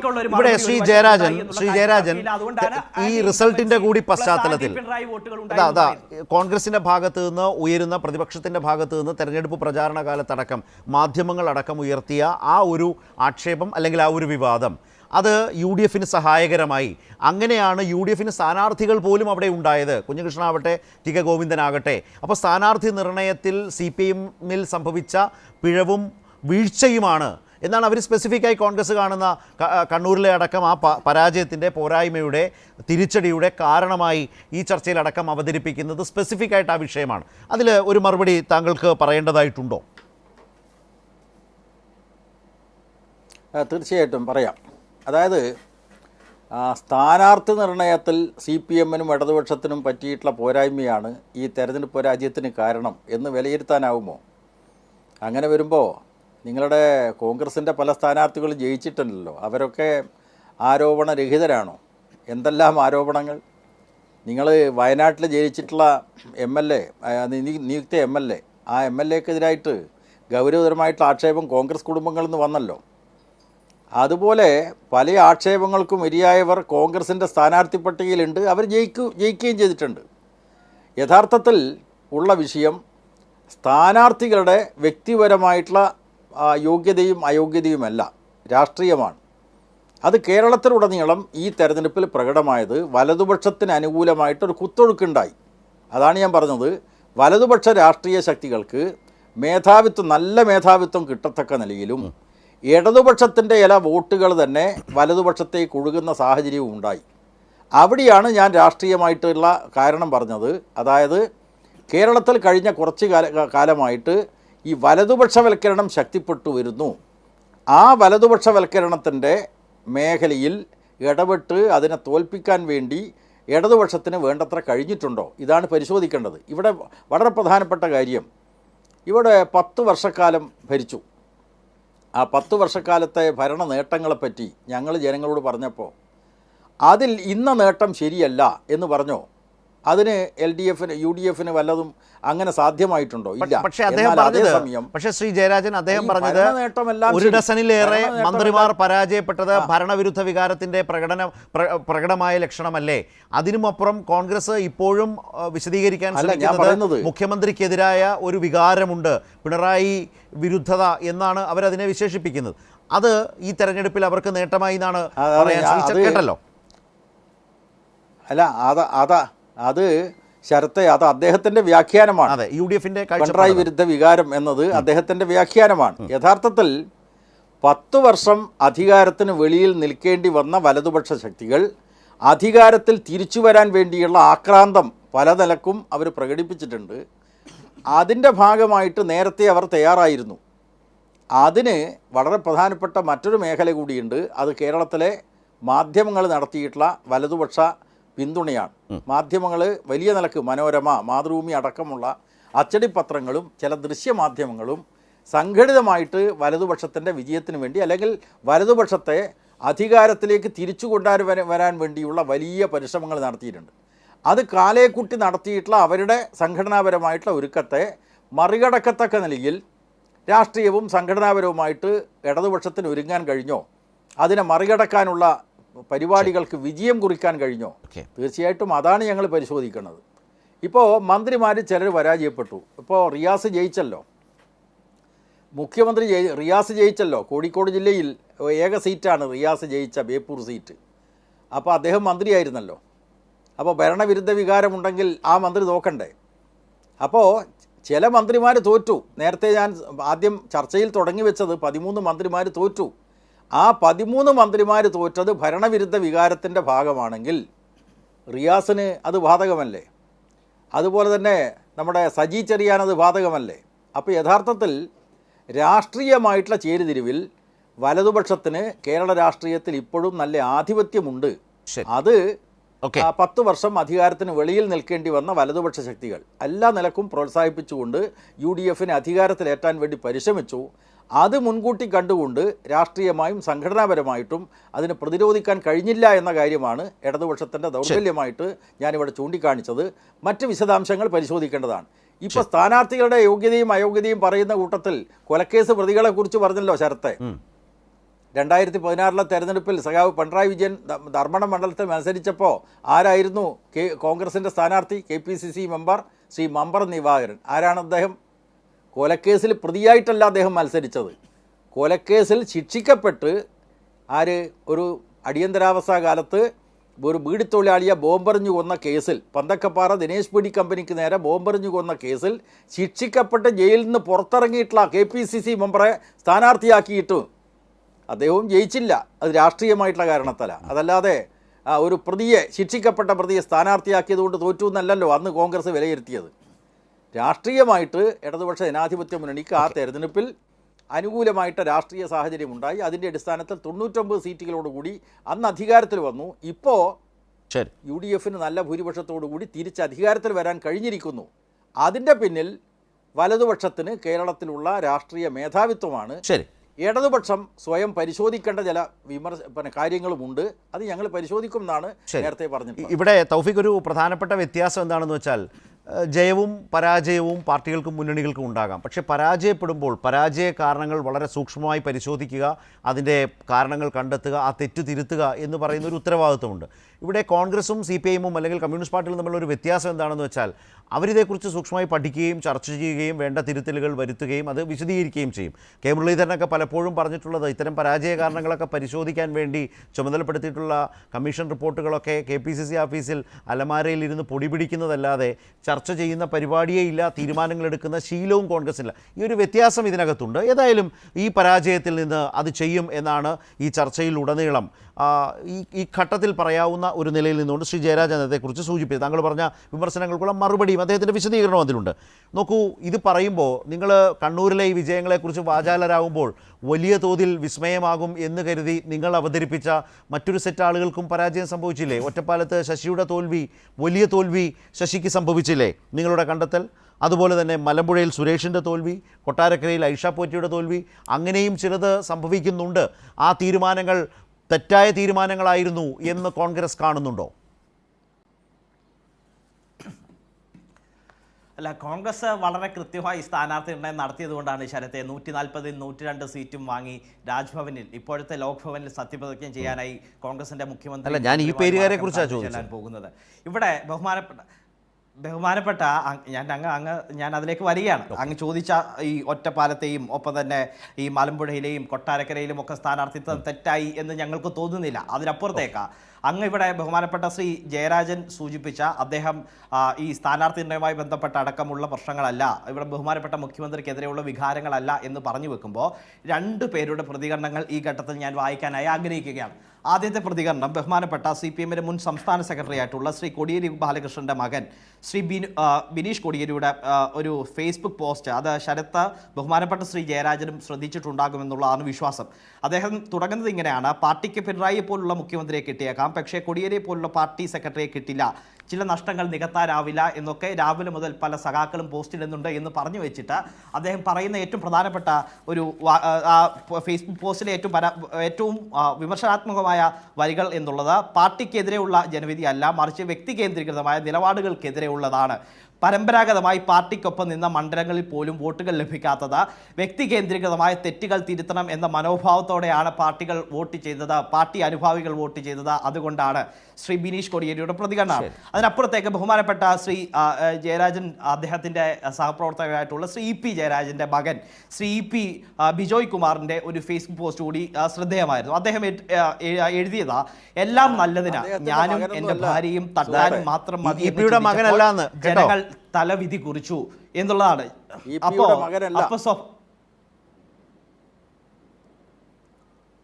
ശരി, ശ്രീ EP ബിനോയ് കുമാർ ആരാണ്? അല്ല അതറിയാതെയാണോ ഇങ്ങനെയൊക്കെ ഒരു ചർച്ചയിൽ പറയുമ്പോൾ തൗഫീഖ് രാജിന് ഒരു വ്യക്തത വേണ്ടേ?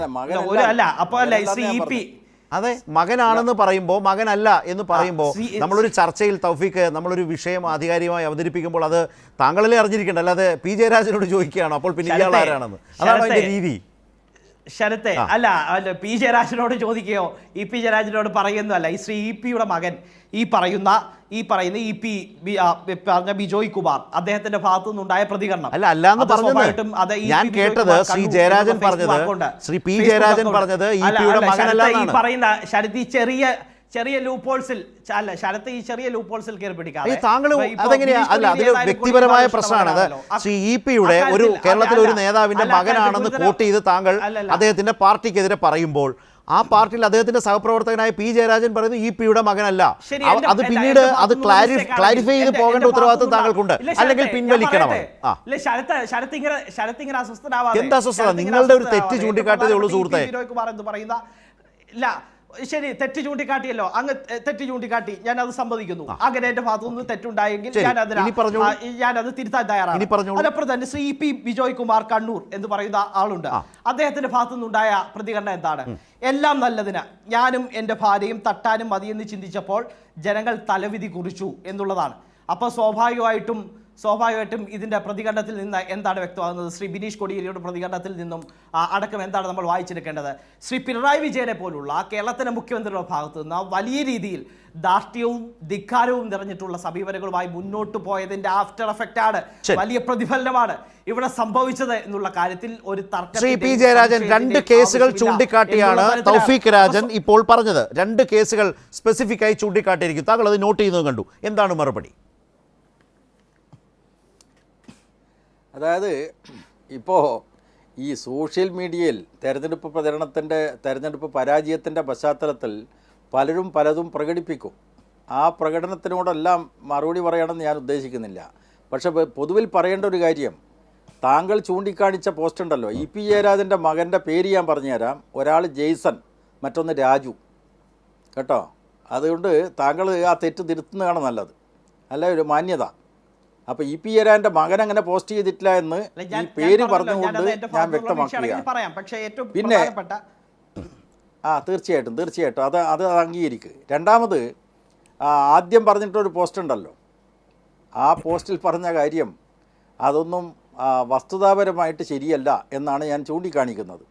ആർക്കും പോസ്റ്റ് ചെയ്യാം, പക്ഷേ കോടിയേരിയെപ്പോലെയുള്ളൊരു സെക്രട്ടറി എന്ന് പറഞ്ഞാൽ കോടിയേരി പാർട്ടിയുടെ ഭാഗമായിട്ട് ദീർഘകാലം പ്രവർത്തിച്ചിട്ടുള്ള നേതാവാണ്. അദ്ദേഹം നേതൃത്വത്തിലിരിക്കുന്ന അവസരത്തിൽ പലപ്പോഴും തെരഞ്ഞെടുപ്പിൽ പരാജയം ഉണ്ടായിട്ടുണ്ട്, തെരഞ്ഞെടുപ്പിൽ വിജയം ഉണ്ടായിട്ടുണ്ട്.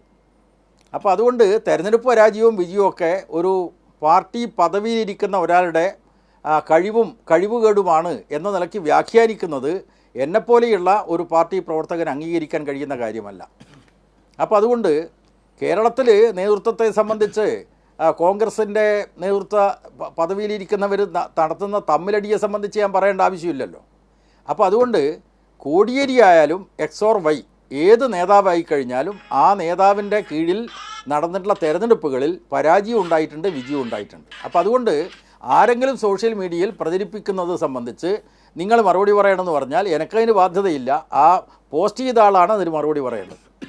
തെരഞ്ഞെടുപ്പ് പരാജയം ഉണ്ടായിട്ടുണ്ട്, തെരഞ്ഞെടുപ്പ് വിജയങ്ങൾ ഉണ്ടായിട്ടുണ്ട്. അത് ആ പദവിയിലിരിക്കുന്ന അല്ലെങ്കിൽ സെക്രട്ടറി ആയിരിക്കുന്ന ഒരാളുടെ വ്യക്തിപരമായിട്ടുള്ള മഹിമയാണ് എന്നുള്ള വാദത്തോട് എനിക്ക് യോജിക്കാൻ വേണ്ടി കഴിയില്ല. കാരണം കമ്മ്യൂണിസ്റ്റ് പാർട്ടിയുടെ ചരിത്രത്തിൽ പലപ്പോഴും തെരഞ്ഞെടുപ്പിൽ തിരിച്ചടി ഉണ്ടായിട്ടുണ്ട്, തെരഞ്ഞെടുപ്പിൽ മുന്നേറ്റം ഉണ്ടായിട്ടുണ്ട്, വിജയങ്ങൾ ഉണ്ടായിട്ടുണ്ട്. അതൊക്കെ പാർട്ടിയുടെ ഒരു പ്രത്യേക പദവിയിലിരിക്കുന്ന ആളുടെ വ്യക്തിപരമായിട്ടുള്ള മഹത്വമാണ് എന്ന് പറഞ്ഞാൽ അത് അംഗീകരിക്കാൻ വേണ്ടി കഴിയില്ല. അതേക്കുറിച്ച് പിന്നെ പിണറായിയെക്കുറിച്ച് പറഞ്ഞല്ലോ, പിണറായിയെ പോലെയുള്ള ഭരണ മികവുള്ള ഒരു നേതാവ് അത് 10 വർഷം കണ്ടല്ലോ. കോവിഡ് മഹാമാരിയുടെ കാലത്ത് കണ്ടതാണ്. കേരളം അഭിമുഖീകരിച്ച പ്രതിസന്ധിയുടെ ഘട്ടത്തിൽ പലപ്പോഴും നമ്മൾ കണ്ടിട്ടതാണ്. തീർച്ചയായിട്ടും പിണറായിയെ വിമർശിക്കപ്പെടാം, അതിനൊന്നും യാതൊരു കുറവും ഞങ്ങൾ കാണുന്നില്ല. അതേസമയം പിണറായിയുടെ ഭരണത്തിൻ്റെ പോരായ്മ കൊണ്ടാണ് ഈ തെരഞ്ഞെടുപ്പിൽ നമുക്ക് തിരിച്ചടി ഉണ്ടായത് എന്ന വാദത്തോട് യോജിക്കാൻ വേണ്ടി കഴിയില്ല. കാരണം ഞാൻ നേരത്തെ പറഞ്ഞ പോലെ പല ഘടകങ്ങളുമുണ്ട്. ആ ഘടകങ്ങളെല്ലാം ഞങ്ങൾ സ്വയം വിമർശനപരമായി പരിശോധിക്കും. നിങ്ങളെ പാർട്ടിയെ പോലെയല്ല സുഹൃത്തെ കമ്മ്യൂണിസ്റ്റ് പാർട്ടി. കമ്മ്യൂണിസ്റ്റ് പാർട്ടി തെരഞ്ഞെടുപ്പിൽ മത്സരിക്കാൻ വേണ്ടി മാത്രം പ്രവർത്തിക്കുന്ന ഒരു പാർട്ടിയല്ല. തെരഞ്ഞെടുപ്പിൽ ഞങ്ങൾ പ്രതിപക്ഷത്തിരിക്കേണ്ടി വരും. ചിലപ്പോൾ തെരഞ്ഞെടുപ്പിൽ സഭയിൽ നിന്ന് തന്നെ ഇല്ലാതാവുന്ന അവസ്ഥ വരും. ഇപ്പോൾ ലോക്സഭയിൽ ഇടതുപക്ഷത്തിന് വലിയ ശോഷണം വന്നല്ലോ. കേരളത്തിൽ ഒറ്റ ലോക്സഭാംഗം മാത്രമാണല്ലോ CPM ഉള്ളത്. പക്ഷേ എങ്കിലും ഞങ്ങൾ രാജ്യത്തിലെ ജനങ്ങളുടെ പ്രശ്നങ്ങളിൽ ഇടപെടുന്നുണ്ട്, പോരാട്ടങ്ങളിൽ നേതൃത്വം കൊടുക്കുന്നുണ്ട്. ജനകീയ പ്രശ്നങ്ങളിൽ ഇടപെട്ടുകൊണ്ട് കമ്മ്യൂണിസ്റ്റ് പാർട്ടിയും ഇടതുപക്ഷവും അതിൻ്റെ പ്രവർത്തനങ്ങൾ തുടരുക തന്നെ ചെയ്യും. അത് ഒരു തെരഞ്ഞെടുപ്പ് പരാജയത്തെ അടിസ്ഥാനപ്പെടുത്തി ഇതാണ് സ്റ്റോപ്പ്, ഇനി ഇടതുപക്ഷമില്ല, ഇനി CPM ഇല്ല, ഇനി CPI ഇല്ല എന്നൊക്കെ പണ്ട് കാലത്തൊക്കെ പറഞ്ഞിട്ടുണ്ട്. അതൊന്നും ചരിത്രത്തിൽ സാധൂകരിക്കപ്പെട്ട വാദമല്ല എന്നതാണ് സൂചിപ്പിക്കാനുള്ളത്. പക്ഷേ ശ്രീ ജയരാജൻ, ഇപ്പോൾ ഈ രണ്ട് ഉദാഹരിച്ച വിഷയങ്ങളിൽ താങ്കൾ കൃത്യമായ മറുപടി താങ്കളുടേതായി പറഞ്ഞു. പക്ഷേ ഒരു പ്രധാനപ്പെട്ട കാര്യം, ഇപ്പോൾ മുൻകാലങ്ങളിലൊക്കെ ആണെങ്കിൽ ഇത്തരം സാഹചര്യങ്ങൾ വരുമ്പോൾ പരിശോധിക്കുന്നു, പാർട്ടി കമ്മിറ്റികൾ ചർച്ച ചെയ്യുന്നു, അത് താഴോട്ട് റിപ്പോർട്ട് ചെയ്യുന്നു, അത് പാർട്ടി അംഗങ്ങൾ അത് ഉൾക്കൊള്ളുന്നു, അവിടെ അതുമായി ബന്ധപ്പെട്ട ചർച്ചയും ചോദ്യങ്ങളും വരുന്നു, ആ റിപ്പോർട്ടിംഗ് ഒക്കെ ഉണ്ടാകും. പക്ഷേ ഇന്ന് അതാണോ സ്ഥിതി? സമൂഹ മാധ്യമങ്ങളിലൂടെ ആ ഘട്ടത്തിനൊന്നും കാത്തു നിൽക്കാതെ ഈ തെരഞ്ഞെടുപ്പ് തോൽവി വന്ന ഘട്ടം മുതൽ തന്നെ വളരെ സ്വതന്ത്രമായ ഒരു ചർച്ചയിലേക്കും ആ വലിയ പ്രതിഷേധത്തിലേക്കും ദുഃഖത്തിലേക്കും രൂക്ഷ വിമർശനങ്ങളിലേക്കും സൈബറിടങ്ങളിലെ ഇടത് സ്പേസ് കടന്നു പോകുന്നതിനെ കൂടിയും പക്ഷേ കാണേണ്ടതായി വരില്ലേ? ഇപ്പോൾ പ്രതിപക്ഷം ഏറ്റെടുക്കുന്ന ചൂണ്ടിക്കാട്ടുന്നതിനെ മറുപടി കൊടുത്ത് മുന്നോട്ട് പോകാം. പക്ഷേ ഇടതുപക്ഷത്തു നിന്ന് തന്നെ വരുന്ന സൈബറിടങ്ങളിലെ പുതിയ കാല വിമർശനങ്ങളെ ഈ കാലത്ത് എങ്ങനെ അഭിമുഖീകരിക്കും പാർട്ടി? തീർച്ചയായിട്ടും സൈബറിടത്തിൽ ഈ ഇടതുപക്ഷത്തിൻ്റെ അനുഭാവികളായിട്ടുള്ള ആത്മാർത്ഥതയുള്ളവർ, ഇടതുപക്ഷത്തിന് ഇങ്ങനെ ഒരു തിരിച്ചടി ഉണ്ടായല്ലോ. കാരണം കേരളത്തിലൊരു ഭരണത്തുടർച്ചയുണ്ടാവും എന്ന് പ്രതീക്ഷിച്ചിട്ടുള്ള ഇടതുപക്ഷ അനുഭാവികൾ, ആത്മാർത്ഥതയുള്ള സഖാക്കൾ അങ്ങേയറ്റം വിഷമത്തിലാണ് എന്നത് ഞാൻ മനസ്സിലാക്കുന്നു. ഞാനും സോഷ്യൽ മീഡിയ ഒക്കെ തന്നെ കുറച്ച് നോക്കുന്നയാളാണ്. അപ്പോൾ ആ നിലക്ക് സോഷ്യൽ മീഡിയയിൽ പ്രതികരിക്കുന്ന എല്ലാവരും പാർട്ടിയുടെ അഭ്യുദയം കാക്ഷിക്കുന്ന ആളുകളാണ്. പാർട്ടിക്ക് ഇത്തരത്തിൽ തിരിച്ചടി ഉണ്ടായതിൽ വിഷമം പ്രകടിപ്പിക്കുന്ന ആളുകളാണ്. ആ വിഷമമൊക്കെ നമുക്ക് മനസ്സിലാക്കാൻ പറ്റും. പക്ഷേ ആ വിഷമങ്ങൾ ഉള്ള സഖാക്കൾക്കിടയിൽ തെറ്റായ പ്രചരണം നടത്തി കഴിഞ്ഞാൽ ഇതൊക്കെ ഒരു പാർട്ടി സെക്രട്ടറിയാണ് ഇതിന് കാരണം എന്ന് വിലയിരുത്തുന്നത് ഒരു തരത്തിലും ശരിയാവില്ല. പിന്നെ കമ്മ്യൂണിസ്റ്റ് പാർട്ടിക്ക് ഇപ്പോൾ സോഷ്യൽ മീഡിയയിൽ ചർച്ച നടക്കട്ടെ, ചില വിമർശനങ്ങൾ വരുന്നു, പാർട്ടിക്കെതിരായിട്ടുള്ള വിമർശനങ്ങൾ വരും. അതിനെയൊക്കെ ഞങ്ങൾ സഹിഷ്ണുതയോടുകൂടിയാണ് നോക്കിക്കാണാറ്. വിമർശനങ്ങളോട് അസഹിഷ്ണുതയോടുള്ള സമീപനമില്ല. അതുകൊണ്ട് സോഷ്യൽ മീഡിയയിൽ ചർച്ച നടക്കട്ടെ. പക്ഷേ കമ്മ്യൂണിസ്റ്റ് പാർട്ടിയെ പോലെയുള്ള ഒരു പാർട്ടിക്കകത്ത് എങ്ങനെയാണ് തെരഞ്ഞെടുപ്പ് ഫലങ്ങൾ വിശകലനം ചെയ്യുന്നത്, എങ്ങനെയാണ് സ്വയം വിമർശനം നടത്തുന്നത്, എങ്ങനെയാണ് തെറ്റിരുത്തൽ നടത്തുന്നത്, അത് സ്വാഭാവികമായിട്ടും ഞങ്ങൾ നടത്തും. ചില തുറന്നു പറച്ചിലുകൾ ഉണ്ടാവും. ആ തുറന്നു പറച്ചിലുകൾ സോഷ്യൽ മീഡിയയിലും പ്രചരിപ്പിക്കും. അപ്പോൾ സോഷ്യൽ മീഡിയയിലെ നമ്മുടെ സഖാക്കൾക്ക് കൃത്യമായ വിശദീകരണം പാർട്ടിയുടെ അംഗീകൃതമായ രീതിക്കനുസരിച്ചുള്ള പരിശോധനയെ തുടർന്നുണ്ടാകും എന്നാണ് ഞാൻ ഉറപ്പ് നൽകുന്നത്. അത് സ്വാഭാവികമായിട്ടുണ്ടാവും. ഞാനടക്കം സോഷ്യൽ മീഡിയയിൽ ഇടപെടുമല്ലോ. അപ്പോൾ പാർട്ടി വിശദമായിട്ടൊരു നിഗമനത്തിലേക്ക് എത്തിക്കഴിഞ്ഞാൽ സ്വയം വിമർശനപരമായി ഏറ്റുപറയേണ്ട വല്ല തെറ്റുകളും ഉണ്ടെങ്കിൽ അത് തുറന്നു പറയാൻ മടി കാണിക്കാത്ത പാർട്ടിയാണ് കമ്മ്യൂണിസ്റ്റ് പാർട്ടി, CPIM. അപ്പോൾ അത് കാണിച്ചുകൊണ്ട് ഞങ്ങൾ സ്വാഭാവികമായിട്ടും സോഷ്യൽ മീഡിയയിലും അതുപോലെ തന്നെ സോഷ്യൽ മീഡിയയിൽ ഇടപെടാത്ത ലക്ഷക്കണക്കിന് അനുഭാവികളുണ്ട്. അവരെയൊക്കെ ബോധ്യപ്പെടുത്തേണ്ടതുണ്ട്. പാർട്ടി മെമ്പർമാരുണ്ട്, അവരെയൊക്കെ ബോധ്യപ്പെടുത്തേണ്ടതുണ്ട്. ആ രീതി കമ്മ്യൂണിസ്റ്റ് പാർട്ടി എല്ലാ കാലത്തും അവലംബിക്കാറുണ്ട്. ഈ തെരഞ്ഞെടുപ്പ് ഫലത്തിൻ്റെ തിരിച്ചടി നിരാശയുണ്ടാക്കിയ സാഹചര്യത്തിൽ അവരെ ബോധ്യപ്പെടുത്താനുള്ള ക്ഷമാപൂർവമായിട്ടുള്ള പ്രവർത്തനങ്ങളിൽ പാർട്ടി സഖാക്കൾ ഏർപ്പെടും. റൈറ്റ്. തൗഫീഖ്, എനിക്ക് തോന്നുന്നൊരു കാര്യം, ഇപ്പോൾ നേരത്തെ താങ്കൾ വരുന്നതിന് മുമ്പ് ശ്രീ ജയരാജൻ സംസാരിച്ചപ്പോൾ പറഞ്ഞൊരു കാര്യമുണ്ട്. ഇന്നലെ വരെ പ്രതിപക്ഷമായിരുന്നവർ എന്ന് വെച്ചാൽ നിങ്ങളിന്ന് സാങ്കേതികമായി പ്രതിപക്ഷമാണെന്ന് വേണമെങ്കിൽ പറയാം. പക്ഷേ ഇന്നു മുതൽ നിങ്ങൾ പ്രതിപക്ഷമല്ല. നിങ്ങൾ കേരളം ഭരിക്കാൻ പോകുന്ന പാർട്ടിയും മുന്നണിയുമാണ്. മുഖ്യമന്ത്രി രാജി കൊടുത്തു, ഗവർണർ രാജി സ്വീകരിച്ചു. ഇനി കോൺഗ്രസിൻ്റെ ഭാഗത്തു നിന്നും UDFൻ്റെ ഭാഗത്തു നിന്നും വരുന്ന തീരുമാനങ്ങൾക്കനുസരിച്ചായിരിക്കും ഗവർണറുടെ നടപടികളിലേക്ക് കടക്കുക. അപ്പോൾ നിങ്ങളുടെ പ്രധാനപ്പെട്ട ഉത്തരവാദിത്വം ഇനി വരുന്ന കാലത്ത് കേരളത്തെ ഭരിക്കാൻ പോകുന്ന പാർട്ടി മുന്നണി എന്ന നിലയിൽ നിങ്ങളുണ്ടാക്കാൻ പോകുന്ന സർക്കാർ, നിങ്ങളുടെ മുഖ്യമന്ത്രി, ഇതേക്കുറിച്ചൊക്കെ ജനങ്ങൾ ആകാംക്ഷയോടെ കാത്തിരിക്കുകയാണ്. അവിടെയാണ് നിങ്ങളുടെ വളരെ പ്രധാനപ്പെട്ട ഒരു ഉത്തരവാദിത്വമുള്ളത്. അങ്ങനെ നിങ്ങൾക്ക് വോട്ട് ചെയ്ത് നിങ്ങളെ അധികാരത്തിലെത്തിയ ജനങ്ങളെ നിരാശപ്പെടുത്താതെ അതിവേഗം മികവോടെ കാര്യങ്ങൾ പൂർത്തീകരിക്കുക എന്ന് പറയുന്നത് പല കാരണങ്ങൾ കൊണ്ടും കോൺഗ്രസ്സിന് വെല്ലുവിളിയല്ലേ? ഇപ്പോൾ റിസൾട്ട് വരുന്നതിന് മുമ്പ് തന്നെ വലിയ തോതിൽ വളരെ പരസ്യമായി മുഖ്യമന്ത്രി ആരാകണം എന്നതിനെ സംബന്ധിച്ച് വളരെ പരസ്യമായ, നിങ്ങളിപ്പോൾ പറഞ്ഞതിനൊക്കെ അപ്പുറം പരസ്പരം പോരായിരുന്നു. ഗ്രൂപ്പുകളിൽ, വാട്സപ്പ് ഗ്രൂപ്പുകൾ, സോഷ്യൽ മീഡിയയിൽ ഏത് പ്ലാറ്റ്ഫോമിലേക്ക് പോയാലും ഇന്ന് പോലും കെ സി വേണുഗോപാലിന് വേണ്ടി കോട്ടയത്ത് ഫ്ലെക്സ് ബോർഡ് പ്രത്യക്ഷപ്പെട്ടു. ഇതാണ് അവസ്ഥ. അതുകൊണ്ടാണ് ഞാൻ ചോദിച്ചത്, വോട്ട് തന്ന ജനങ്ങളെ നിങ്ങൾ തുടക്കത്തിലെ നിരാശപ്പെടുത്തുമോ എന്ന് ചോദിച്ചത്. അതുകൊണ്ടാണ്. അല്ല ശരത്തെ, കഴിഞ്ഞ ദിവസങ്ങളിലുടനീളം നിങ്ങൾ ഇതൊക്കെ ബിസിനസ് ചെയ്യാൻ ശ്രമിച്ചല്ലോ. ഏതായാലും അതൊന്നും വില പോകില്ല, അത് മനസ്സിലായല്ലോ. ഇവിടെ വളരെ കൃത്യമായി തന്നെ ഞാൻ സൂചിപ്പിക്കാൻ ആഗ്രഹിക്കുന്നു, കോൺഗ്രസിൽ അങ്ങ് സൂചിപ്പിച്ചതുമായി ബന്ധപ്പെട്ട അനാവശ്യമായ തരത്തിലുള്ള ഒരു തർക്കത്തിലേക്കും പോകില്ല. ബഹുമാനപ്പെട്ട കേരളത്തിൻ്റെ പ്രതിപക്ഷ നേതാവ് ശ്രീ വി ഡി സതീശനടക്കം, ബഹുമാനപ്പെട്ട AICCയുടെ സംഘടനാ ചുമതലയുള്ള general secretary Shri K C Venugopal അടക്കം, ബഹുമാനപ്പെട്ട മുതിർന്ന നേതാവ് കോൺഗ്രസിൻ്റെ പ്രവർത്തക സമിതി അംഗം ശ്രീ രമേശ് ചെന്നിത്തല അടക്കം വ്യക്തമാക്കിയിട്ടുണ്ട്. ഹൈക്കമാൻഡ് ആ കാര്യത്തിൽ തീരുമാനിക്കും. കോൺഗ്രസിന് ഒരു നടപടിക്രമമുണ്ട് മുഖ്യമന്ത്രിയെ തീരുമാനിക്കുന്ന കാര്യത്തിൽ. അതധികം വൈകില്ല, 2 ദിവസത്തിനകം ആ കാര്യം സംബന്ധിച്ച് വ്യക്തതയുണ്ടാകും, തീരുമാനമുണ്ടാകും. അധികം കാത്തിരിക്കേണ്ടി വരില്ല. പക്ഷേ അവിടെ ഒരു മനസ്സിലായി, ഇന്ന് കെ സി പറഞ്ഞൊക്കെ എനിക്ക് ഓർമ്മയുണ്ട്. പക്ഷേ തൗഫീഖ്, ഒരു സംശയം എന്താണെന്ന് വെച്ചാൽ, ഒരു സംശയം 2021 പ്രതിപക്ഷ നേതാവിനെ തെരഞ്ഞെടുക്കുന്ന സമയത്ത് പ്രതിപക്ഷത്തെ കോൺഗ്രസ് MLA-മാരുടെ അഭിപ്രായം ചോദിക്കുന്ന ഒരു ഘട്ടം, അതിനു മുമ്പ് ഉമ്മൻചാണ്ടിയോടും രമേശ് ചെന്നിത്തലയോടും ഒക്കെ ചോദിക്കുമ്പോൾ ഹൈക്കമാൻഡിന് എന്തെങ്കിലും നിർദ്ദേശമുണ്ടോ എന്ന് ചോദിക്കുമ്പോൾ അങ്ങനെയില്ല. അവിടെ രമേശ് ചെന്നിത്തലയുടെ പേര് നിർദ്ദേശിക്കപ്പെടുന്നു. പിന്നീട് ഹൈക്കമാൻഡ് ഓരോ MLA-മാരോടും പ്രത്യേകമായി ചോദിക്കുന്നു. അവിടെ വെച്ച് കാര്യങ്ങൾ മാറുന്നു. വി ഡി സതീശൻ പ്രതിപക്ഷ നേതാവായി വരുന്നു. അത് വലിയ തോതിലുള്ള അസംതൃപ്തിയും ഒരു നിരാശയും വേദനയും ഉമ്മൻചാണ്ടിക്കും രമേശിനും ഒക്കെ വരുന്ന സാഹചര്യം ഉണ്ടായിട്ടുണ്ട്. അതുകൊണ്ടാണ് ഞാൻ ചോദിക്കുന്നത്, പുതിയ സാഹചര്യത്തിൽ ഹൈക്കമാൻഡ് തീരുമാനിക്കും എന്ന് പറയുമ്പോൾ അതിനകത്ത് പല കാര്യങ്ങളും ആലോചിക്കാം. തിരഞ്ഞെടുക്കപ്പെടുന്ന MLA-മാരുടെ അഭിപ്രായത്തിന് കോൺഗ്രസിൽ എന്തുമാത്രം പ്രസക്തിയുണ്ടാവും? അല്ല, ഞാൻ പറഞ്ഞല്ലോ ശരത്തെ, അക്കാര്യത്തിൽ ആർക്കും ഒരു ആശങ്കയുടെയും അടിസ്ഥാനം വേണ്ട. പ്രത്യേകിച്ച് കൈരളിക്കും അങ്ങയ്ക്കും ഒന്നും അക്കാര്യത്തിൽ ഒരു തർക്കത്തിൻ്റെയും സംശയത്തിൻ്റെ ആവശ്യം വേണ്ട. ബഹുമാനപ്പെട്ട നേതാക്കന്മാർ ഉൾപ്പെടെ ഇന്ന് എല്ലാവരും ഈ വിഷയവുമായി ബന്ധപ്പെട്ട കേരളത്തിലെ മാധ്യമങ്ങൾക്ക് മുന്നിൽ പ്രതികരണം നടത്തിയിട്ടുള്ള ആളുകളാണ്. മാധ്യമങ്ങൾക്ക് മുന്നിൽ വളരെ കൃത്യമായിട്ടുള്ള സ്റ്റാൻഡ് എടുത്ത് മുന്നോട്ട് പോയിട്ടുണ്ട്. ഞാൻ ബഹുമാനപ്പെട്ട പ്രതിപക്ഷ നേതാവ് ഏറ്റവും അവസാനമായി പറഞ്ഞിട്ടുള്ള വാക്കുകൾ തന്നെ വീണ്ടും ആവർത്തിക്കാൻ ഉദ്ദേശിക്കുന്നു. കോൺഗ്രസിന്റെ ഒരു പ്രൊസീഡിംഗ്സ് ആണ്, നടപടിക്രമമാണ് ചോദിക്കുന്നത്. അതായത് ഹൈക്കമാൻഡ് അതാണ് ഞാൻ ചോദിക്കുന്നത് തൗഫീഖ്, ഹൈക്കമാൻഡിന് ഇഷ്ടപ്പെട്ട ഒരു പേര് അവിടെ നിന്ന് അങ്ങ് അനൗൺസ് ചെയ്യുകയാണോ, അതോ കോൺഗ്രസ് ലെജിസ്ലേറ്റീവ് പാർട്ടി CLP എന്നതിന് പ്രാധാന്യമുണ്ടോ? അവരിൽ നിന്ന് വരുന്ന പേരിനായിരിക്കുമോ മുൻതൂക്കവും ഭൂരിപക്ഷവും ആയിരിക്കുമോ പരിഗണിക്കുക, അതോ ഹൈക്കമാൻഡ് ഒരു പേര് ദില്ലിയിൽ നിന്ന് അനൗൺസ് ചെയ്യുകയാണോ? ശരത്തെ, ഞാൻ മുൻപ് സൂചിപ്പിച്ചതുപോലെ സ്ക്രീനിംഗ് കമ്മിറ്റി യോഗം ചേരും. ഒപ്പം തന്നെ ഘടകകക്ഷി നേതാക്കളുമായി സംസാരിക്കുന്ന സാഹചര്യം ഉണ്ടാകും.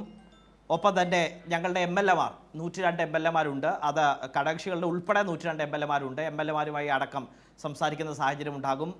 ഘടകകക്ഷികൾ കൂടി, അതാണ് അതിലൊരു കാര്യമുണ്ട് തൗഫീഖ്, ഘടകകക്ഷികൾ കൂടി ആഗ്രഹിക്കുന്ന, അവർ സജസ്റ്റ് ചെയ്യുന്ന ആൾക്കായിരിക്കുമോ കോൺഗ്രസിൽ മുഖ്യമന്ത്രി സ്ഥാനത്തേക്ക് മുൻഗണന? ശരത്തെ, അത് കോൺഗ്രസ് ഹൈക്കമാൻഡ് പറഞ്ഞല്ലോ. ഇവിടെ ഘടകകക്ഷി നേതാക്കളോട് ഉൾപ്പെടെ നിങ്ങൾ പലതവണയായി ചോദ്യം ചോദിക്കുന്ന ഒരു സാഹചര്യം ഉണ്ടായി. ഘടകകക്ഷി നേതാക്കന്മാരെല്ലാം വ്യക്തമാക്കിയല്ലോ, കോൺഗ്രസ് ആണ് അക്കാര്യത്തിൽ തീരുമാനമെടുത്തത്. തൗഫീഖ് പറഞ്ഞു ജനറൽ സെക്രട്ടറി ശ്രീമതി ദീപദാസ് നേതാക്കളുമായി സംസാരിച്ചിട്ടുണ്ട്. അതൊക്കെ ശരി തന്നെ, നമ്മളൊരു ചർച്ചയല്ലേ ചെയ്യുന്നത്, ഉയരുന്ന ഒരു സംശയമാണ്. ഓക്കെ, വൺ മാൻ ഷോയോ എങ്ങനെ, അതല്ല ഞാൻ ചോദിച്ചത്. അതൊക്കെ കഴിഞ്ഞില്ലേ? നിങ്ങളുടെ ഒരു നടപടികളെ കുറിച്ച് ചോദിക്കുമ്പോൾ തൗഫീഖ് തന്നെ പറഞ്ഞു ഘടകകക്ഷികളുമായി ആലോചിക്കുക. അതൊരു പ്രധാനപ്പെട്ട സ്റ്റേറ്റ്മെന്റ് ആണ്. അങ്ങനെ ഘടകകക്ഷികൾ പറയാണ് ഞങ്ങൾക്ക് താല്പര്യം ഇന്നയാൾ മുഖ്യമന്ത്രി ആകുന്നതാണ് എന്ന് പറഞ്ഞാൽ ആ പേര് ഹൈക്കമാൻഡിലേക്ക് പോവുകയും അതിന് മുൻഗണനയോ ഒരു വെയിറ്റേജ് ലഭിക്കുകയും ചെയ്യും എന്നാണോ മനസ്സിലാക്കേണ്ടത്? ഞാൻ തൗഫീഖ് പറഞ്ഞതിനെ കുറിച്ചാണ് ചോദിക്കുന്നത്.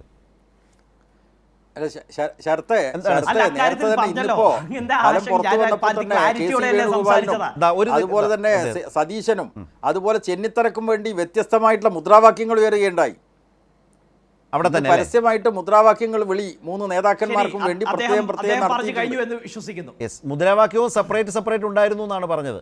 ശരി കേട്ടോ തൗഫീഖ്, എന്റെ ഒരു ചോദ്യം ശ്രദ്ധയിൽപ്പെട്ടല്ലോ അല്ലേ? ഏതായാലും ഞങ്ങൾ വൺ മാൻ ഷോ നടത്താൻ ഉദ്ദേശിക്കുന്നില്ല ബഹുമാനപ്പെട്ട ശ്രീ ജയരാജൻ. ഞങ്ങളുടെ MLA-മാരുമായി സംസാരിക്കും, ഞങ്ങളുടെ ഘടകകക്ഷി നേതാക്കളുമായി സംസാരിക്കും. എല്ലാവരുടെ അഭിപ്രായമാണല്ലോ. വ്യത്യസ്തമായിട്ടുള്ള അഭിപ്രായങ്ങൾ ഉണ്ടാകാം. പക്ഷേ കോൺഗ്രസ് പാർട്ടി ഒരു അവശബ്ദത്തിനും ഇടവരാതെ വളരെ കൃത്യമായി അനുയോജ്യമായ ഘട്ടത്തിൽ അനുയോജ്യമായ സമയത്ത് അതിന്റെ പ്രൊസീജിയർ പൂർത്തിയാക്കി മുഖ്യമന്ത്രിയെ പ്രഖ്യാപിക്കും, മന്ത്രിമാരെ പ്രഖ്യാപിക്കും. ശ്രീ പി ജയരാജൻ, സ്വാഭാവികമായി ഇപ്പോൾ പ്രതിപക്ഷത്തേക്ക് പോകുന്ന LDF പുതിയ സർക്കാർ വരുന്നതിന് എല്ലാ ആശംസകളും അതുപോലെ പിന്തുണ നൽകുക എന്നൊക്കെ പറയുന്ന ഒരു രാഷ്ട്രീയ മര്യാദ നാട്ടുനടപ്പാണ്. അത് സ്വാഭാവികമായ പ്രതികരണങ്ങളൊക്കെ മുന്നണിയിൽ നിന്ന് വരും. പക്ഷേ ഒരു പുതിയ സർക്കാർ രൂപീകരണം അത് രൂപീകരിക്കേണ്ടത് കോൺഗ്രസ് ആണ്, UDF ആണ്, കോൺഗ്രസും അതുപോലെ തന്നെ മുസ്ലിം ലീഗും ജോസഫ് ഗ്രൂപ്പും. കാരണം RSPയും ഇവരെല്ലാവരും മികച്ച വിജയം നേടി നല്ല നിലയിൽ അവർക്ക് MLA-മാരെ നേടാനായിട്ടുണ്ട്. അതുകൊണ്ട് തന്നെ ഒരു മന്ത്രിസഭാ രൂപീകരണം, അതുപോലെ തന്നെ ഏറ്റവും പ്രധാനപ്പെട്ടത് കോൺഗ്രസിൽ നിന്ന് ആര് മുഖ്യമന്ത്രിയാകും എന്ന പ്രശ്നം. ഇപ്പോൾ തൗഫീക്ക് തന്നെ പറഞ്ഞു ഘടകകക്ഷികളെ കൂടി കേൾക്കും. അങ്ങനെ പല അപൂർവം സന്ദർഭങ്ങളിൽ മാത്രമാണ് ഘടകകക്ഷികളുടെ അഭിപ്രായം കോൺഗ്രസിലെ മുഖ്യമന്ത്രി പേര് ആരാവണം എന്ന രൂപീകരണത്തെ സ്വാധീനിച്ചിട്ടുള്ള, അല്ലെങ്കിൽ അത് കോൺഗ്രസിൻ്റെ വളരെ പ്രധാനപ്പെട്ട ഒരു ഉത്തരവാദിത്വവും തീരുമാനവുമാണ്. ഈ ഘട്ടത്തിൽ ഇക്കുറി കാര്യങ്ങൾ എങ്ങനെയാകും എന്നാണ് ശ്രീ ജയരാജൻ കരുതുന്നത്? അല്ല, അതിലിപ്പോൾ UDFൻ്റെ മുഖ്യമന്ത്രി ആരാണ്, പിന്നെ മന്ത്രിമാരാരാണ് എന്നൊക്കെയുള്ളത് അവർ തീരുമാനിക്കേണ്ട കാര്യമാണ്. അത് CPM-ന് അഭിപ്രായം പറയേണ്ട യാതൊരു ആവശ്യവുമില്ല. അതേസമയം നേരത്തെ കോൺഗ്രസിൻ്റെ പ്രതിനിധി തൗഫീക്ക് പറഞ്ഞിട്ടുള്ളൊരു കാര്യം ജനങ്ങളുടെ താല്പര്യം സംരക്ഷിച്ച് ഞങ്ങൾ മുന്നോട്ട് പോകുമെന്നാണ്. പക്ഷേ ഒരു കാര്യം ഇവിടെ പ്രേക്ഷകരുടെ മുമ്പിൽ പറയാൻ ആഗ്രഹിക്കുന്നു. 10 വർഷം കേരളത്തിൽ ഇടതുപക്ഷ ജനാധിപത്യ മുന്നണി നടപ്പാക്കിയിട്ടുള്ള ബദൽ മാതൃകയുണ്ട്. ആ മാതൃകയിൽ ഒന്ന് ക്ഷേമ നടപടികളാണ്. ഏറ്റവും പാവപ്പെട്ട ആളുടെ കണ്ണീരൊപ്പുന്ന നിലക്കുള്ള പ്രവർത്തനങ്ങൾ അത് നടത്തിയിട്ടുണ്ട്. 62 ലക്ഷം ആളുകൾക്ക് സാമൂഹ്യക്ഷേമ പെൻഷൻ, സ്ത്രീ സുരക്ഷാ പദ്ധതി അനുസരിച്ചുള്ള ആനുകൂല്യങ്ങൾ, യുവാക്കൾക്കുള്ള സ്കോളർഷിപ്പ്. ഇതുപോലെ തന്നെ വളരെ പ്രധാനമാണ് കേരളത്തിൽ ഒരു നിക്ഷേപ സൗഹൃദ സംസ്ഥാനമാക്കി മാറ്റാൻ വേണ്ടി LDF സർക്കാർ എടുത്തിട്ടുള്ള മുൻകൈ പ്രവർത്തനങ്ങളുടെ നല്ല ഫലങ്ങൾ കേരളത്തിൽ ഉണ്ടായിട്ടുണ്ട്. അതുപോലെ തന്നെ വികസന പ്രവർത്തനങ്ങൾ, നികുതിയേതര വരുമാനങ്ങൾക്ക് പുറത്ത് വരുമാനമുണ്ടാക്കിക്കൊണ്ട് കേരളത്തിൽ നടത്തിയിട്ടുള്ള വികസന പ്രവർത്തനങ്ങൾ ഏതാണ്ട് 1 ലക്ഷം കോടി രൂപയുടെ വികസന പ്രവർത്തനങ്ങളാണ്. അതുകൊണ്ട് അത്തരം ക്ഷേമ വികസന പ്രവർത്തനങ്ങൾ തുടരാൻ വേണ്ടി UDF സർക്കാർ തയ്യാറാകുമോ എന്ന് കണ്ടറിയേണ്ട കാര്യമാണ്. കാരണം അതിൻ്റെ ഒരു മാനേജ്മെൻറ്റ് സംവിധാനമുണ്ടല്ലോ. ബഹുമാനപ്പെട്ട മുഖ്യമന്ത്രി സഖാവ് പിണറായി വിജയൻ്റെ നേതൃത്വത്തിൽ മന്ത്രിമാരെല്ലാം യോജിച്ചുകൊണ്ട് നടത്തിയിട്ടുള്ള ഈ വികസനക്ഷേമ പ്രവർത്തനങ്ങളും പ്രതിസന്ധികൾ അഭിമുഖീകരിക്കുന്ന ഓരോ ഘട്ടങ്ങളിലും നടത്തിയിട്ടുള്ള അതിൻ്റെ നേതൃശക്തിയും നേതൃപദവിയിലിരുന്നു കൊണ്ട് നടത്തിയിട്ടുള്ള അതിൻ്റെ പ്രാഗൽഭ്യത്തോടു കൂടിയുള്ള ഭരണവും ഒക്കെ തുടരുന്നത് ആണ് ജനങ്ങൾ ആഗ്രഹിക്കുന്നത്. ജനങ്ങളുടെ താല്പര്യം സംരക്ഷിക്കും എന്നാണ് അദ്ദേഹം പറഞ്ഞതെങ്കിൽ അത് മുന്നോട്ട് കൊണ്ടുപോകണം. അതിൽ നിന്ന് വ്യത്യസ്തമായിട്ടൊരു വഴിയൊന്നും UDF ഗവൺമെൻറ്റിന് മുന്നിലില്ല എന്ന യാഥാർത്ഥ്യം നമ്മുടെ മുമ്പിലുണ്ട്. അപ്പോൾ അത് എങ്ങനെയാണ് പ്രാവർത്തികമാക്കാൻ വേണ്ടി പോകുന്നത് എന്നത് നമുക്ക് കാണാൻ വേണ്ടി പോകുന്ന കാര്യമാണ്. അത് നമുക്ക് കണ്ടറിയേണ്ട കാര്യമാണ്. UDFൻ്റെ പഴയ സ്ഥിതി അനുസരിച്ച് അവർക്ക് ഇത്തരം കാര്യങ്ങളിലൊന്നും താല്പര്യമില്ല. അധികാര കസേരയിൽ ഇരുന്നുകൊണ്ട് അഴിമതി നടത്തുക എന്നതാണ് പഴയ കാലത്തെ അനുഭവം. ആ അനുഭവം വീണ്ടും ആവർത്തിക്കാനാണോ പോകുന്നത് എന്ന് കാലം തെളിയിക്കേണ്ട കാര്യമാണ്. ജനങ്ങൾ അതൊക്കെ തിരിച്ചറിയുമെന്നാണ് ഞങ്ങൾ വിശ്വസിക്കുന്നത്. ഇപ്പോൾ UDFനാണ് ഭൂരിപക്ഷം കിട്ടിയത്, അവർ ഭരിക്കട്ടെ, അതാണ് CPM-ൻ്റെ നിലപാട്. റൈറ്റ്. തൗഫീക്ക്, ഒരു ചെറിയ മറുപടി അദ്ദേഹം പറഞ്ഞതിനെക്കുറിച്ച്. ഏതായാലും പിണറായി വിജയന്റെ പ്രാഗൽഭ്യം, അദ്ദേഹത്തിന്റെ ശൈലി ഞങ്ങൾ ഏതായാലും പിന്തുടരാൻ ഉദ്ദേശിക്കുന്നില്ല. പ്രത്യേകമായി അദ്ദേഹത്തിൻ്റെ കടക്കുപുറത്ത് സമീപനം ഞങ്ങളുടെ നേതാക്കൾ പിന്തുടരില്ല, ഞങ്ങളുടെ മന്ത്രിമാർ, മുഖ്യമന്ത്രിമാർ പിന്തുടരില്ല. ഒപ്പം തന്നെ നവകേരള യാത്ര എന്ന് പറയുന്ന ഒരു യാത്ര നടത്തിയത് അങ്ങക്ക് അറിയാമെന്ന് വിശ്വസിക്കുന്നു. ആ യാത്രയിൽ ഞങ്ങളുടെ KSUവിൻ്റെ ആലപ്പുഴ ജില്ലാ പ്രസിഡന്റ് AD തോമസിനെ അടക്കം ക്രൂരമായി മർദ്ദിക്കുന്ന സാഹചര്യം ഉണ്ടായി. ഇന്ന് ആ AD തോമസ് CPM-ന്റെ ഏറ്റവും പ്രധാനപ്പെട്ട നേതാവ് ചിത്രരഞ്ജനെ പരാജയപ്പെടുത്തി നിയമസഭയിലേക്ക് കടന്നു വരികയാണ്. ഒപ്പം തന്നെ കോഴിക്കോട് ബാലുശ്ശേരിയിൽ ഞങ്ങളുടെ സൂരജ് KSUവിൻ്റെ കോഴിക്കോട് ജില്ലാ പ്രസിഡന്റാണ്.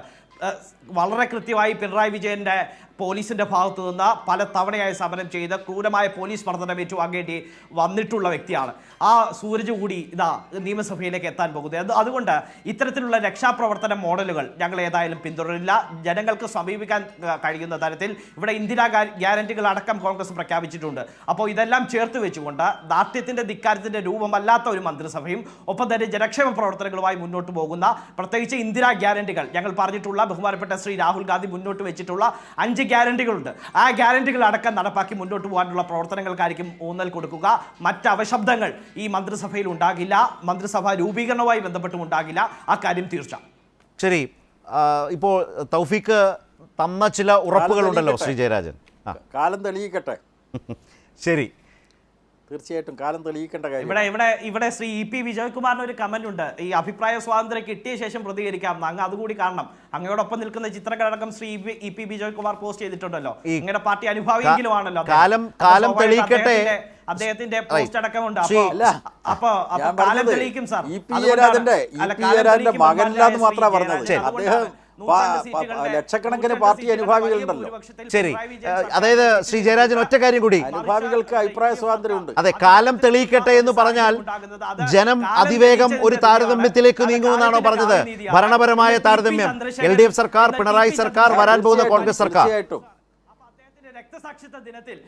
അതെ അതെ, അടുത്ത ദിവസങ്ങളിൽ തന്നെ UDF എന്ന് പറയുന്ന ഐക്യ ജനാധിപത്യ മുന്നണിക്കകത്ത് അനൈക്യത്തിന്റെ വിഷയങ്ങൾ ഉയർന്നു വരും.